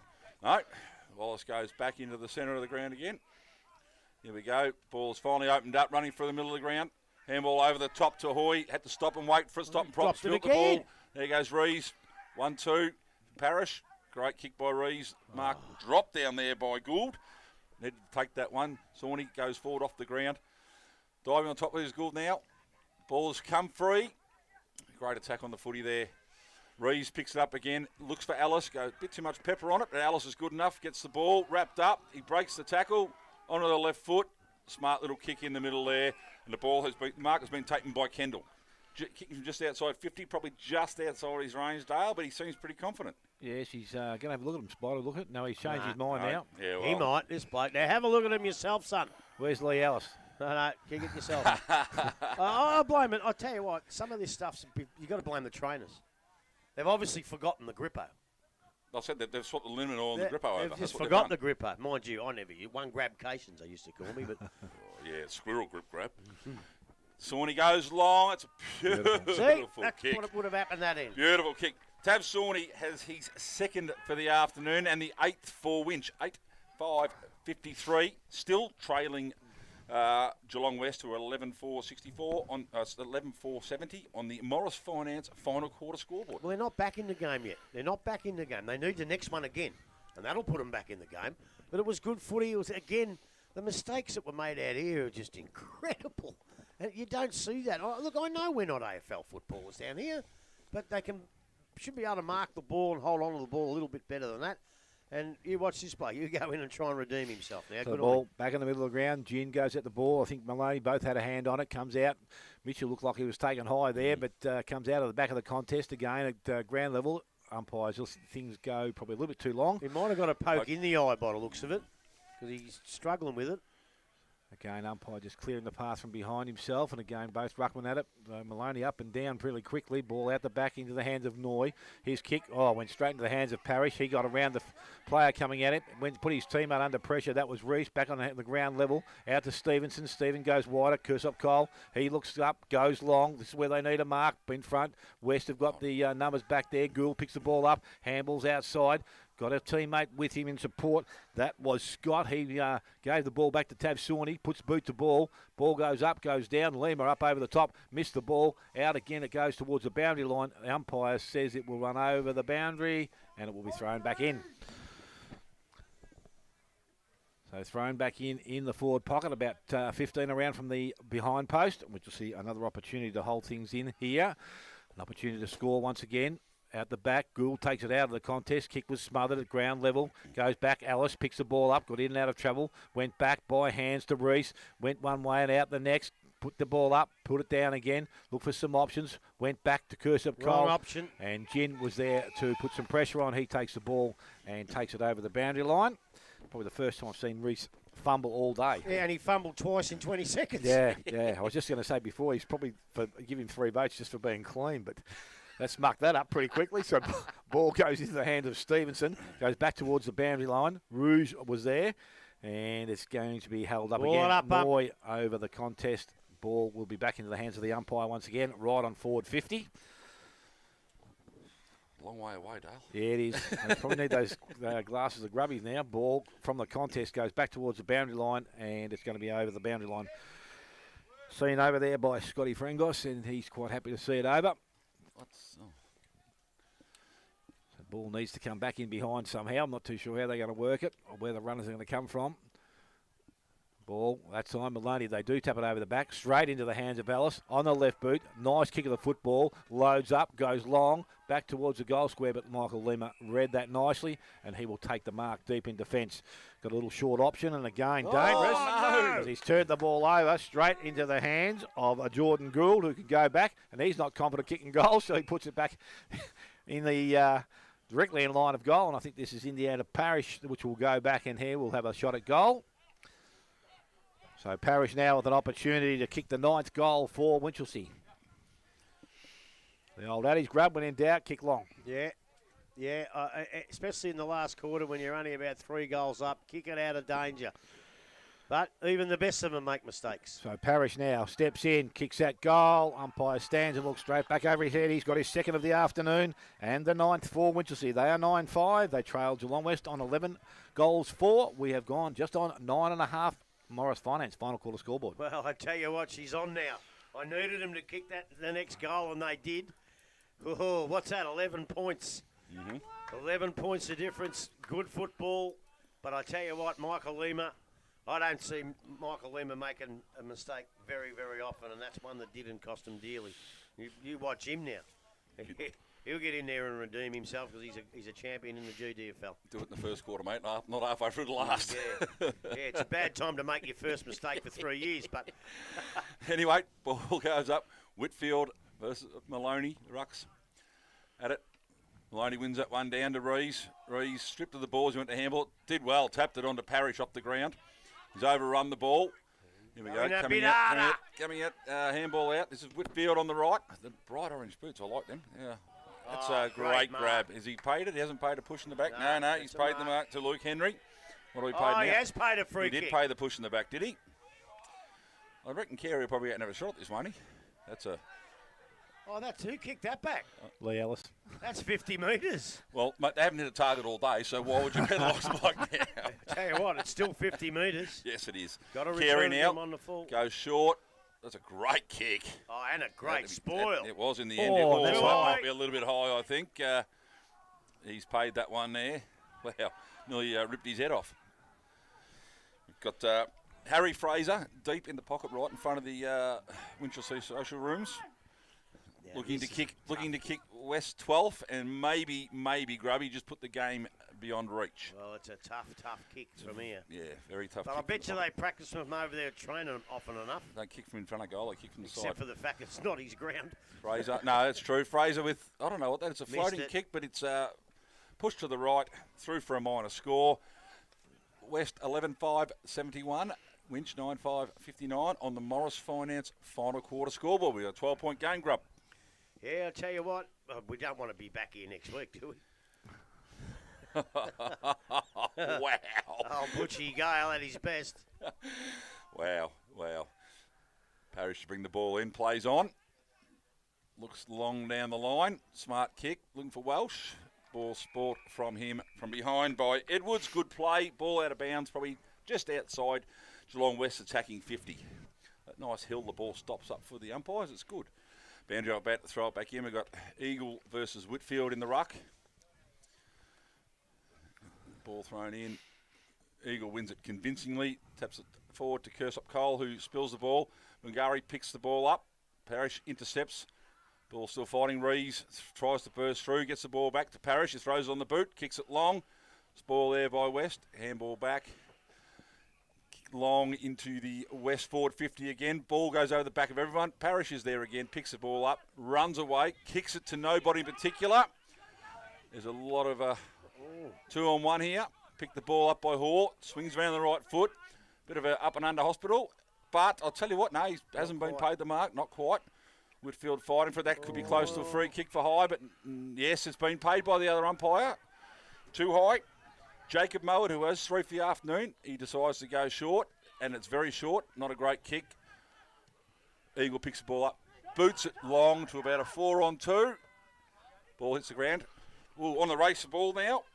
Jonty Scott picks it up. Got time. Turns around the left. Looks at it. What a great kick that is too. Oh, Henry just didn't quite judge it well. I think he might have looked into the sun, Grubby. Although the sun was probably behind him. He must have been standing on his head then. I'm just trying to help the young lad. He just misread that ball completely. He should have marked that. He should have. I'm not saying he shouldn't have, Grub. Anyway, we've lost Dale for the afternoon. Carey attacks the ball right in front of the commentary box. Oh, it's very clever. Had his arm pinned, gets it out. Quick kick there, Mowat. Ball falls in the hands of Winch. Whitfield picks a nice clean pick. It's stolen from him by Rees. Rees handballs the ball to Ellis. The two blokes who brought Winch back into the game, I think in the third quarter. Ellis goes long down the line. Fly for the mark, unfortunately. It's been spoiled. Too high has been paid. Yeah, I reckon it was also front on contact, I thought it might have been. I can't see anything wrong. That's a good free No, kick. I've got no problem. So Gould Yeah. now. Gould is given it a target this quarter. I thought he hobbled down there before with a bit of a sore ankle after a tackle, but he's looking at his options. He runs around. He's going to the top of the square.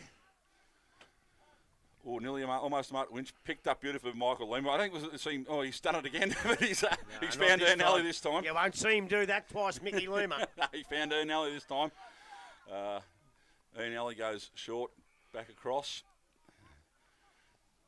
Defensive goal square here for Geelong West. Looking for options down the line. Prengosh just runs around, sinks a slipper into it. It's not a bad little kick either. Great kick. Landed on the chest of Tom Burke, who swings around, chips it over the top, looking for Mowat. Ball goes over the top. Bit of a fight going on, struggle on now. Ball picked up beautifully, handballed out. It's gone to into the hands of Huff. Huff wrapped up immediately, gets the ball away. Another quick handball. It's good little handball passages here. Grub, move the ball forward, keep it going. It was all by Reese. Yes, again, well, can't see that. Umpire There's was a way chance there. now. Here we go, long into the square. Sawney. Oh, He's I can't about believe- 35 out. I can't believe no one would stand on Tav Sawney. Because he's one of the blokes from Winch that'll win the game. Well, There's 2 or 3 of them. But he's the bloke, if they're going to get up, is the most dangerous player on the ground, if you ask me. And he's missed it left. So, Morris Finance final quarter scoreboard sees Winch 9-6-60, trailing Geelong West 11-5, 71. Maybe he's the second or third dangerous. Yeah, that was a bit of a let-off because he doesn't miss too many No, of them. I thought he yeah, that right I reckon through the he middle. rushed that one, Dale. I reckon it, hey? I reckon he rushed it. Yeah, maybe just didn't think too much about it, but still, that's probably not a bad option. But he is generally one of the better field kickers I've seen. Frangos it is that brings the ball, clubber inside, goes out looking towards Lima. He's up uncontested, takes the mark. So Lima now's got a player further afield, goes quickly. Mark will be taken there by Viney. So again, just a little bit of possession football. Decides to play on. He goes long. He's got two players at centre forward uncontested there. Ball gets out the back. I'm not too sure that worked. Mark has been taken. Now let's see the 50 or to play on. He hasn't called it. Maybe he didn't call stand either. I don't think he'd called stand. I don't think you might be right. Did he blow the whistle for the mark? Yes, Yeah, yes, I think that happened. But he didn't call stand, so it don't matter. You can do anything you want until he calls stand. So Burkett has now got the shot at goal. He's inside 50. Will need to kick the ball every bit of 45. Steps over 50 now. Kicks thong. Goes in the right direction, but that is offline also and didn't give it a chance. And it's through for a minor score. So it is now a 2-goal difference again. 11-6 to Geelong West. 9-6 to Winchelsea. And we have gone almost 17 minutes final quarter. Parrish goes long down the middle of it. Frangos at the back of the pack. Takes a very simple chest mark. Quick switch of play. The time here, I think West are happy to run the clock down. Winch have got to make the play now, Dale. Long into the forward line, looking for a bit of a pack there, but I'll tell you what, in front there, no, Mark not paid, ball hits the ground. Wangari picks it up, handball over top, ball almost lands in the hands of Ian Ellie, but no, now picked up to Hoare. Hoare snaps at goal from about 30 out, doesn't get the distance, ball punched away and over the boundary line by Jordan Huff. So boundary umpire to come around and do his job, or what are they doing? They're discussing whether it's a point or a... Yeah, I'm not too sure what's going on here, Spider. I'm not sure either, mate. I just waiting for the boundary line umpire to arrive. That's all. There he is. He's well back up here. He was. Anyway, ball to be thrown back in now. Rucks go at it. Carey grabs it out of the air, tackled immediately. No free kick paid. I thought if you grabbed it out of the air, you had a free kick paid against you, didn't you? Or maybe you didn't grab it cleanly. Anyway, it's about 15 out from the West goal. Ball in the air again. Maloney versus Carey. Ball hits the deck. Picked up here. Hoare. Handball's looking for Hanoi. Handball's out again. To no one in particular. Winch knocking the ball forward. Outside their forward 50 now, which is they're happy to being there. And playing for the free kick and not receiving it. Maybe this time in the back. No, not at all. Stacks on the mill. Here we are. Umpire coming in to earn his money for the day to throw the ball up again. We'll be gone now. Nearly 19 minutes into this Morris Finance final quarter. Ball goes in the air. Maloney up and over the top. Great tap to Bangura. Picks the ball up, swings round, and has found a teammate deep in the pocket, who then chips back over the top. Bit of stat collection now. Usually happens at the back end of the ground, not in the forward line. But Joseph Bangura will go back and have a shot from about 35 out here. And one would think that would almost make the job impossible for Winch. It will be an 18-point difference if he kicks this one. You got some scores for us there, Grob, have you? I have. Lovely. We'll get them in a sec. So, Joseph Bangura coming in deliberately here. Onto the right boot. He's going to struggle to make the distance. He's not even going to make the distance. Punch through there for a behind. Dare I say it? That's a handy behind. So we have Geelong West 11-7-73 leading Winch 9-6-60 on the Morris Finance final quarter scoreboard. Parrish with the ball, goes out long. Lima from behind, doesn't take the mark. Ball comes down, picked up by Noy. He's tackled, and again, ball not going to come out of there too quickly. And we will have a ball up which will take place. Bannockburn 82, Corio 69, North 23, Inver 107, Thompson 162, Anarchy 27. Ball from the contest. Gin takes it out. Got the handball out. Only as far as Reese. Little boot to ball. Didn't travel too far. Picked up out there by Fraser. Was tackled high, says the umpire.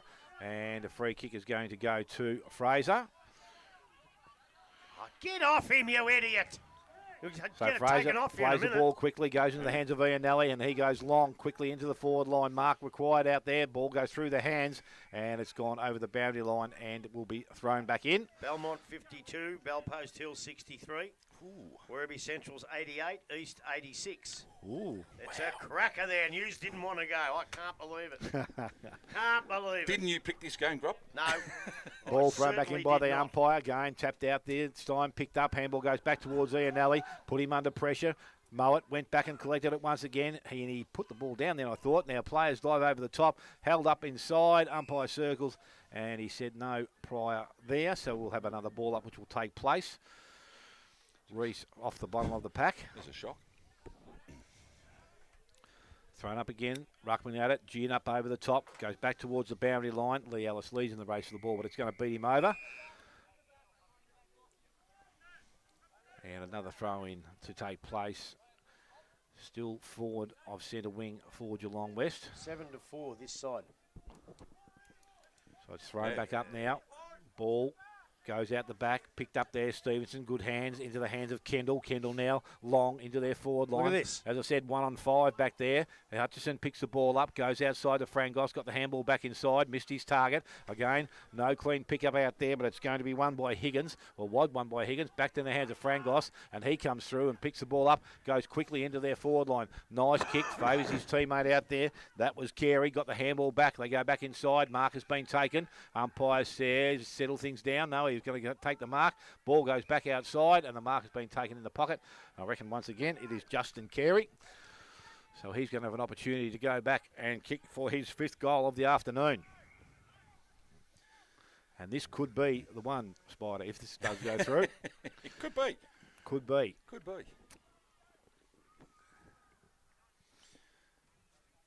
So 4 goals, 2 this afternoon. Already have the 13-point buffer. Can make this 19 if he is straight. The shuffle comes in, kicks it goal. Umpire stands. Don't you worry about back that over his one. head. He has got his 5th of the afternoon and the 12th for Geelong West. They are 12-7. They lead Winchelsea on 9-6. We have gone almost 23 minutes. Morris Finance final quarter scoreboard. I tell you what, I picked it when the ball was here. You can't go into your forward line because you're outnumbered 7-3 or something like that. I tried to explain that to Rob Cameron last week, and he just looked at me as if I was a professor trying to say a mathematical problem because he don't know nothing about the game. But I do, and you cannot win games with a structure like that. You cannot win football games when you're outnumbered 7-3 in your forward line every time. Well, up the middle, Maloney wins a tap down. Ian Alley's trying to shark the ball, runs over top. Rees picks up, gets the attempted handball away. He's still fighting for the ball. Ball comes out, left foot, kick, free kick. Is it going to be down the ground? It shouldn't be. No. It should be back to the too high tackle. Back where it was. No, they've paid down the ground. I know what they've paid. Yeah, they paid down the ground. Long kicking the forward line again. Ball sport, hits the deck. Is that tapped out? No, not quite. Didn't go out. Maybe now. No, it hasn't now. Picked up by Winch. Swing around by Maloney. He's been a bit everywhere, Maloney, today, hasn't he? He's played all right. He has. But unfortunately his kick has dropped short. West will reload and head back into the forward 50. Ball goes over the head of Whitfield, over the head of Welsh, right at the back of the pack. Out we go. Left foot kick, but absolutely no. Look at this. It's picked out beautifully, Now, wasn't the it? sun might have been in his eyes, Yeah, Spider. maybe. He could That's see right. who was kicking to. And the moon and everything else. Roweth goes long into the Like forward 50. Ball hits the deck, taken out. Around 35 metres round from the West goal. Western attack leading this game by 19 points. We've gone just over 24 minutes in this Morris Finance final quarter scoreboard. Ball thrown in. Whitfield at the back wins the tap down only as far as Parrish. Handball across. Nice long kick out. Onto a 3-on-2 again, Grubby. Well, Not I'll gonna win those tell you what accentuates the fact, all right? When it's in the middle, at a ball up, you're even each end, right? They've got 6 goals from centre clearances. So when you win the centre clearances, they can kick goals. But when you don't win them and it comes from back here, you can't because you're outnumbered. So it's got to change. Ball thrown in by the boundary up right in front of us. Maloney wins the tap down. Nice little tap to Stevenson. Gets the handball across to Kendall, who goes even longer still to Kirsup Cole. Kirsup Cole looking for a target. Has hit good. That's better football. One grab it needed to be. Oh, Went to 2 grab. Viney tackled. He let go of the ball. I reckon he might have, but the umpire doesn't see it that way and says, ball it in, thanks. But one grab there, Grubby, and you go and have a shot for goal. Oh, yeah. 2 or 3 minutes to go. You're still half a chance. Only half, maybe a quarter.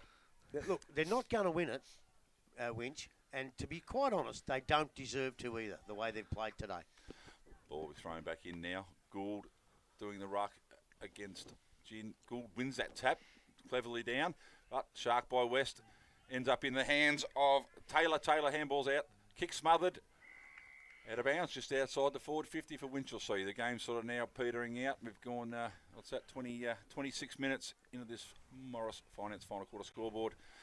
Sees Geelong West 79, Winch 60. Siren went too far away, judging by the length of the other quarters. Boundary umpire throws the ball in now. Maloney wins the tap down. It's sharked out of the pack by Budavaris. We haven't called him very much today, Dale. So, hey, dropping the ball, did he? Yeah. Okay. I've seen him a fair bit, actually, Budavaris, standing here. Yeah, I was He's about been to say on and the off same. the ground all day. Anyway, Wallace has the resultant free kick. Goes long, looking for Ian Alley, who takes the mark right in front of the scoreboard on true centre wing. He's been all right. He has been all right. Which one is it, Frank, Matty? Ian Alley goes all long, looking for Carey, who doesn't let him down. It's a fantastic grab. Been a good battle between these two. Obviously, kicked 5 goals, puts the points in Carey's favour. No, mate. No. What's wrong, mate? You go back.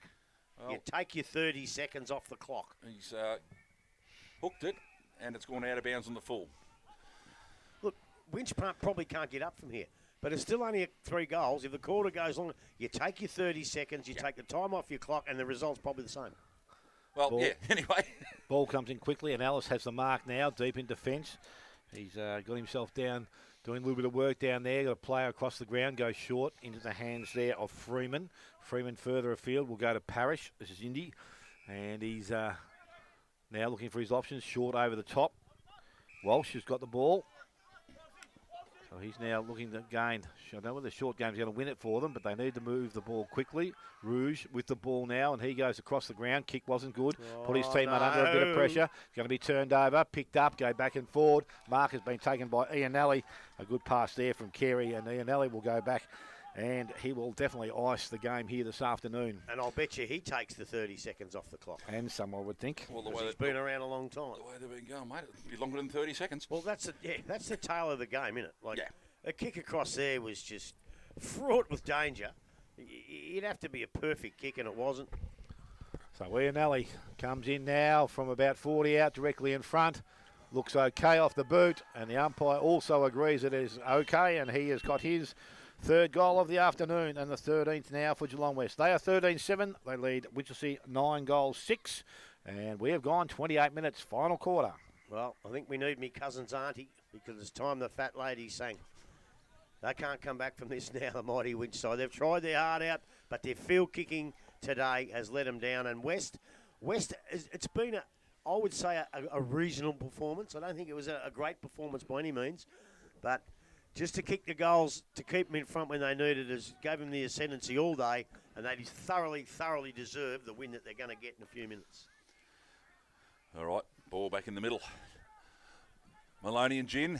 Oh, no, it's not. It's Henry in the ruck now. Wins a tap down. Overrun there by Winch. It's overrun by everybody at the moment. Some tired legs, and there it is. There it is. The final siren sees Geelong West 13-7-85 defeat Winchelsea 9-6-60. Goal kickers for the day for the winning side. Justin Carey with 5, 3 each to Mowat and Ian Alley, 1 each to Taylor and Gin. And for the home side, 2 goals each to Indy Parrish, Henry and Tav Sawney. Lee Ellis with 1, Finn Parrish with 1, and Jonty Scott also with 1. Take a short break. We'll come back and go through everything that's happened here this afternoon. You're listening to 94.7 The Pulse, your home of local football.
7, The Pulse. Yes, this time we're going back and we've got it right. I think this time we've got the right intro into the final segment of their show this afternoon. We said, just repeating here, we have Geelong West 13-7 running out victors, beating Winchelsea 9-6. And as I said, Justin Carey, the mainstay for the visitors here with 5 goals, 3 each to Mowat and Ian Alley. Grub, how did you see things? Look, I'm still trying to get some scores from other grounds because I tell you what, this could be one of the greatest rounds in GDFL history. It's been cracking games everywhere. This one wasn't a great game, but it was close for most of the day. I still say the tail of the tape is the fact that West just hit more targets than Winch during the game. Winch, I wasn't that disappointed with Winch last week because they played a real class side, the best in the business.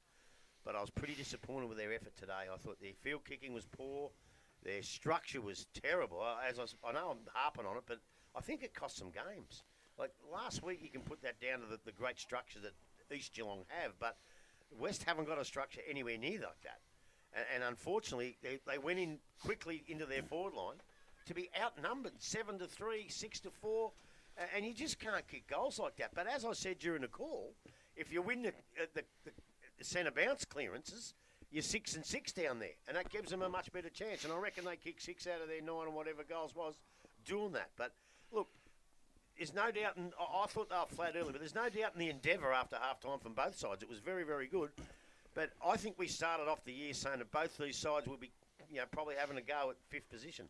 Both sides will have to improve a fair bit to be able to do that. I can see the improvement coming from West. They got Blake Dyer to come back in. Winch got Caleb Brown to come back in. He'd have been handy down there today. And just coming back from injury, he probably would have bloody well stayed down there too, which means a big difference. But all in all, reasonable game of footy. The side that played the best footy on the day won the game. And I think out there now, Butch is talking to the Winch players, and they've got a fair bit of soul searching to do, Spike. I probably disagree with you, mate. I thought Winch hit a lot of targets, just they were in orange jumpers. In the right jumper. The wrong jumper. No, you're right. It wasn't a game that you think these two would cause a hell of a lot of damage come September. But if some of the results go the way that they're hitting at the moment, Grub, things could be thrown wide open. Well, let's go to Smitty for a minute while I just see if I can get a couple of scores. I don't know if they'll be final, though. Yeah, I don't know how far in front we were of the rest of the games going around this afternoon. Yeah, look, as I said, I just think some of the basic things in football, the things you do from day one when you're 9, 10, 11, 8, 6, 5, all that, they just didn't mark well. They didn't do the things that you'd want them to do. As I said, I agree with you, Grub. As I said, when they come forward, they've either got to change or not come so quickly into their forward line and have a spread of players from behind that can actually run and carry and get the ball into their forward line. And hopefully by that time, a few more options might open up for them in their forward line. They went in there 2 or 3 times and it was just totally outnumbered. On the other end of the ground, as I said, I think West probably a little bit more purposeful going in. They picked their targets. They had a couple of good blokes up there in Carey, which was pretty handy for them today. And they had 2 or 3 of their other blokes chipping in with 3 goals apiece, which makes a hell of a difference. By as I said, they've got 1, 2, 3, 4, 5 goal kickers and 1, 2, 3, 4, 5, 6 for Winch. But again, you're not going to win many games kicking just 9 goals of footy. So that is something they need to work on. As I said, we pointed out last week, I thought Winch were disappointing last week because they just didn't have the scoring opportunities that East did. 29 scoring shots to 11 last week says there is a deficiency in that area. So that is something they need to work on. Caleb Brown does make a big presence when he comes back in because he's a great marking option for them up forward. But wandering past here today, he said he's still a couple of weeks away. So again, you've got to take that into where it is and say, well, hell, we've got to do something in the meantime to get a score on the board. And as I said, it may be that they just need to stay at home a little bit more and have some options there when they go forward. Yeah, nothing frustrates you more, mate. I know as an on-baller, nothing frustrates you more when you look up and as you said, I think it was 5 on 2 at one stage and they were free and clear, but you've got no one to kick to because you've got 7 blokes around the ball, winning the ball. You don't need one person to win the ball. You don't need 7.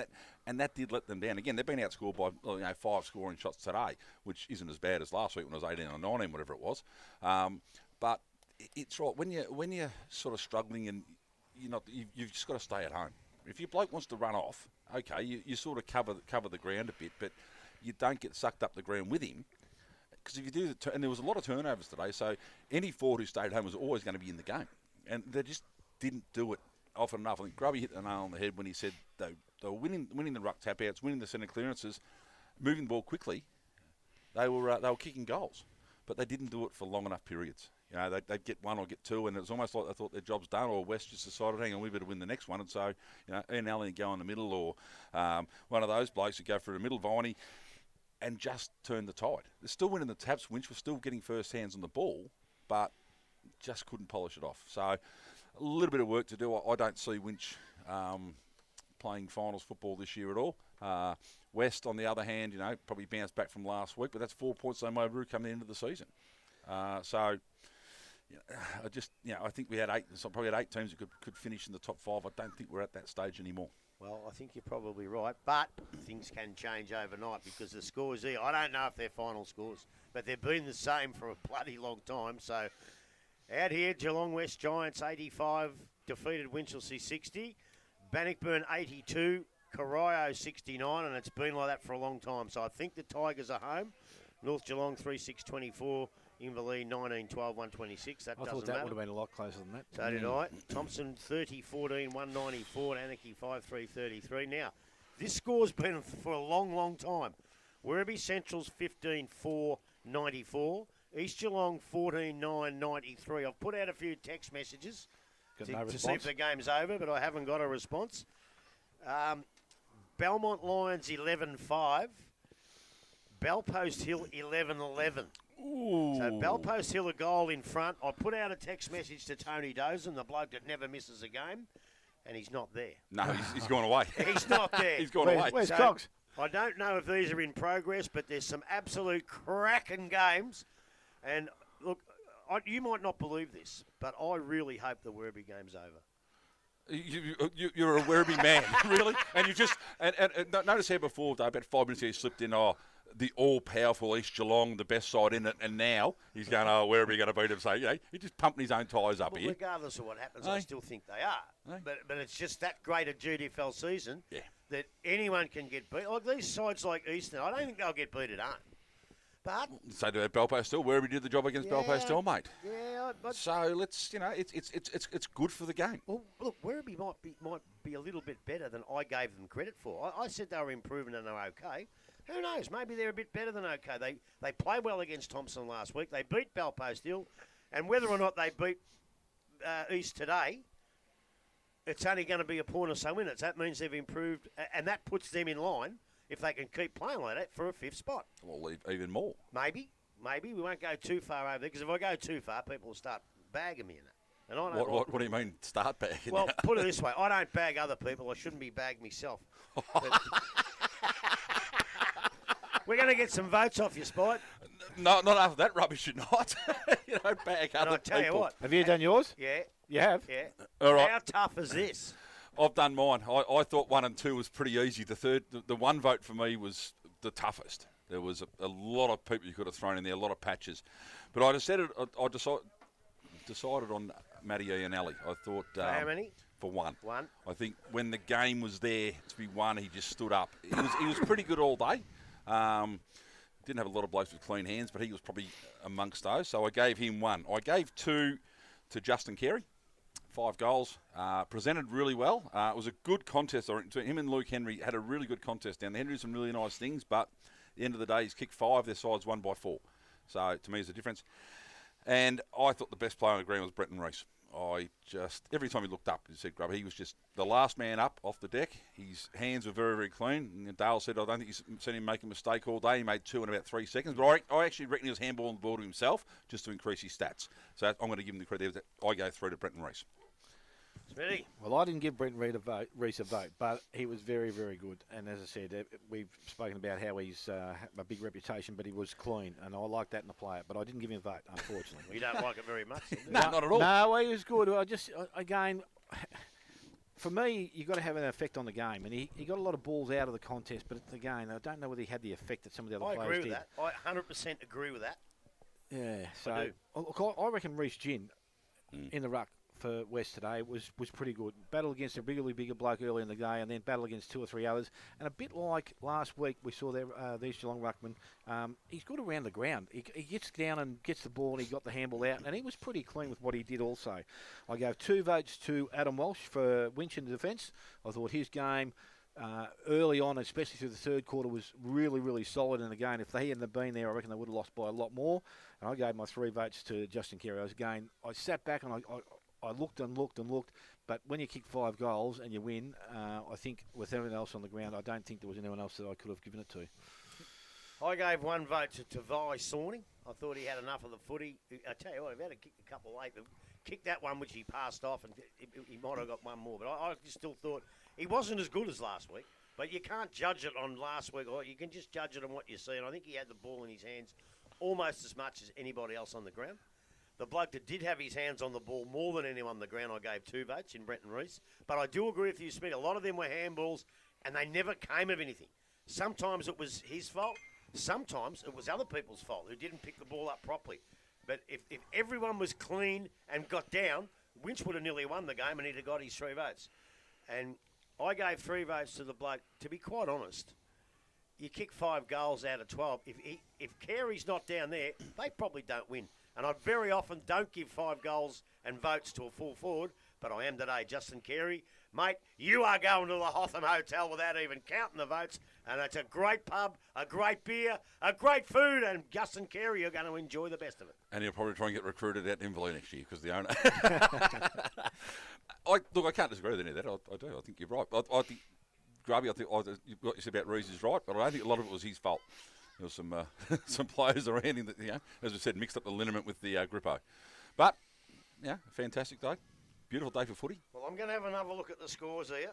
Oh, yeah. And if there's anyone listening that knows a couple of scores, if you haven't got Grubby's number and you've got mine, send them to me. But I don't think they've got too many contacts out there. Don't bother texting me because I've got no service. But he was solid, wasn't he, Carey? Oh, I think so. I tell you what, he was as hands. solid as a Fairhaven home. As solid as a Fairhaven home. There's no doubt about that. And you can't get more solid than a Fairhaven home. And I tell you, if you're in the area, go down and see Fairhaven homes and tell them Grubby sent you. It's not going to do you much good, I don't think. But who knows? You might they'll probably kick you out. You might get an extra tapper upgrade on Why are you just doing that, Grub? If you also, I know you're the only one who seems to have a phone linkage. Have you got next week's game? So there's only 3. Work out where is there? Split round, mate. Split round over the next 2 weeks. There's 3 next week and 3 the week after. Oh. Links Thompson, Bellpost Hill. Wow, that wasn't the final score. Wasn't it? No. What was the final score? I don't know yet. I think they're still going, Werribee Centrals and East Geelong. Werribee Central 16-6-102. East Geelong 14-11-95. Ooh, 7 points. Wow. Thompson to kick 200. There's a phone going there. Hang on. Normally I don't answer phones, but it's the great man Neville Whitley. Yes, Nev? Werribee won by a goal. And it would hate you to say that, Nev. The mighty Centurions. Good on you. Thanks, mate. Good on you. Bye. At least you didn't send him a message this week. Grub, do you get the games for next week, please, mate? Yes. So do you split round the next 2 weeks? I think it's Bellpost Hill and Thompson's 1 game, I'm pretty sure. All right, well, just let me find them. Rob Cameron just sent back the GDFNL. I don't know what the N stands for. Netball, mate. Netball. Oh, is it? Sorry. Yeah, no, it's alive and well. It's not over. It's not over, the game at Werribee. Oh, yeah, well, Neville said it is. So, Alan Stewart, nick off. Central's by 6 points. Well, there you go. So, look, just while I'm looking for that, let's just hum a bit of a tune, I reckon. What do you reckon? We'll just sort of hum a tune. Come on, boys, make a noise where the Red Hot Saveloys. Well, you may as well get it while you can, Grub, because, as I said, it's we've got a long season ahead of us, and that's a pretty important win. They've knocked off Bellpost Hill 2 weeks ago. Now they've taken East Geelong. Have they had Thompson yet? No. Werribee. So anyway, last week last they got week. beat by Thompson by 2.5 goals. So there you go. So when you look at that, there's only 3 games next week. Is there? The first one is Anarchy and Winch, and I've got to admit the way Winch played today, we might go there because they weren't good. Thompson versus Bellpost Hill at Thompson, and Corio versus North Geelong will be a pretty good game. Corio. Wow. Your brother's out there wants to say hello to you. Grub. Hello, Mushy. You stupid as Cogsy, you are. Wow. What do you reckon, Grub? We're going to have to go. Although, Mate, it's one of 3, mate. There's not 6 games. Well, we're not coming here. We're going to Anarchy. Well, Anarchy, yeah. I wouldn't mind going back to the Devil's Playground. Have they fixed the power issue up? Well, I hope so. Oh, yeah. Central's won by a goal. Grouse game of footy. Boys, bring a couple extra extension leads next week if that's where you're headed. Done and dusted. Look, we're going to see a bit of Belpost Hill, and we're going to see a lot of Thompson. I reckon we go there. Right. I reckon we go to Corio North, and it clears us up later for the match of the day. If Belpost in it, you don't want to see them or Thompson 4 or 5 times in a row. Just looking forward. I want to go to Corio. I've got no problem where we go. I don't care. I'm going to Dreamtime at the G. Oh, yeah, you're not there. Well, I can be. It depends on. Yeah, Robert didn't say he was only away for a week, wasn't he? No, he said next week. 3 weeks, but I didn't have a check of the dates. He said next week, and then he said the 3rd of June. Yeah. And plus, I'm working next week. I don't finish till 12, so Corio's pretty close. No, that's got nothing to do with it. Anarchy's probably closer. They played well last week. They must have played pretty well today to trouble Bannockburn. Have you got a final score on that game? No, I haven't. But he keeps locking his phone, the moron. He's the only one who's got service. No, it doesn't update. Right, I've got to go back and do it all again. I'll have to get the app put on my phone. Otherwise, I get the same side. I have to do it through the internet, mate. I've got no app. I'm no. No tech guru. No. No tech guru. That's all right. Now I have to go back. You have to go back. Yeah. Don't look into the sun. Into there. Into there. I'm getting good at this. I might go for a job as a computer technician. You're on a phone, Grubby. Taking the Bannockburn scores down. Yeah, It might bounce back up. All the rest of there, except that one. Oh, the other game's still going too. Is it? Belmont Lions 85, Belpost Hill 83. Belmont are in front. Well, they might win that game. Oh, what's the time? It's got to be over. It's 20-5. Have to be over. Where's that idiot Cogsy? He's always texting me, and when I need him the most. He's probably fallen asleep at the, what's the name again? The button again. Well, we're not going to get any more out of that, I wouldn't think so. Let's wrap things up here so we can get into the Elvis Hour. And as I said, winners today, at this stage, we think Werribee have won over East Geelong. We know Inverleigh have beaten North Geelong. Anarchy. Yep. Thompson have beaten Anarchy. Pretty easily. Belmont Lions have won. Belmont Lions have beaten Belpost Hill. So there you go. Some real upsets in the football world. And here today, we know that Geelong West run out winners 13-7, defeating Winchelsea 9-6. And next week, we are back at the Devils program. We're going to see Corio take on the North Geelong Magpies, which should be a battle of the neighbourhood or the northern suburbs. Battle of the northern suburbs. Yes, and it should be hopefully a good game of football. So, well, they've been down for so long. When they're really getting it together, I think we should reward them and go and have a good look at them. Well, I agree. Don't see anything wrong with that at all, Grub. No. So we'll go and see them next week. Oh, Get ready, Incy. Make sure the power's on. That's where we'll be travelling to. I forgot to eat me cherry roll. At least you didn't spill your drink this week. Well, Grub, been a good day, as I said. Nice travel home. Well, I got here in 50 minutes without going over the speed limit. Yep. So well, that's pretty good. So that's not bad with the new ring road. I'm happy to come here again. Spide, thanks for having you back in the box again, mate. Nice to have you back sitting beside us. Love to be here, Dale.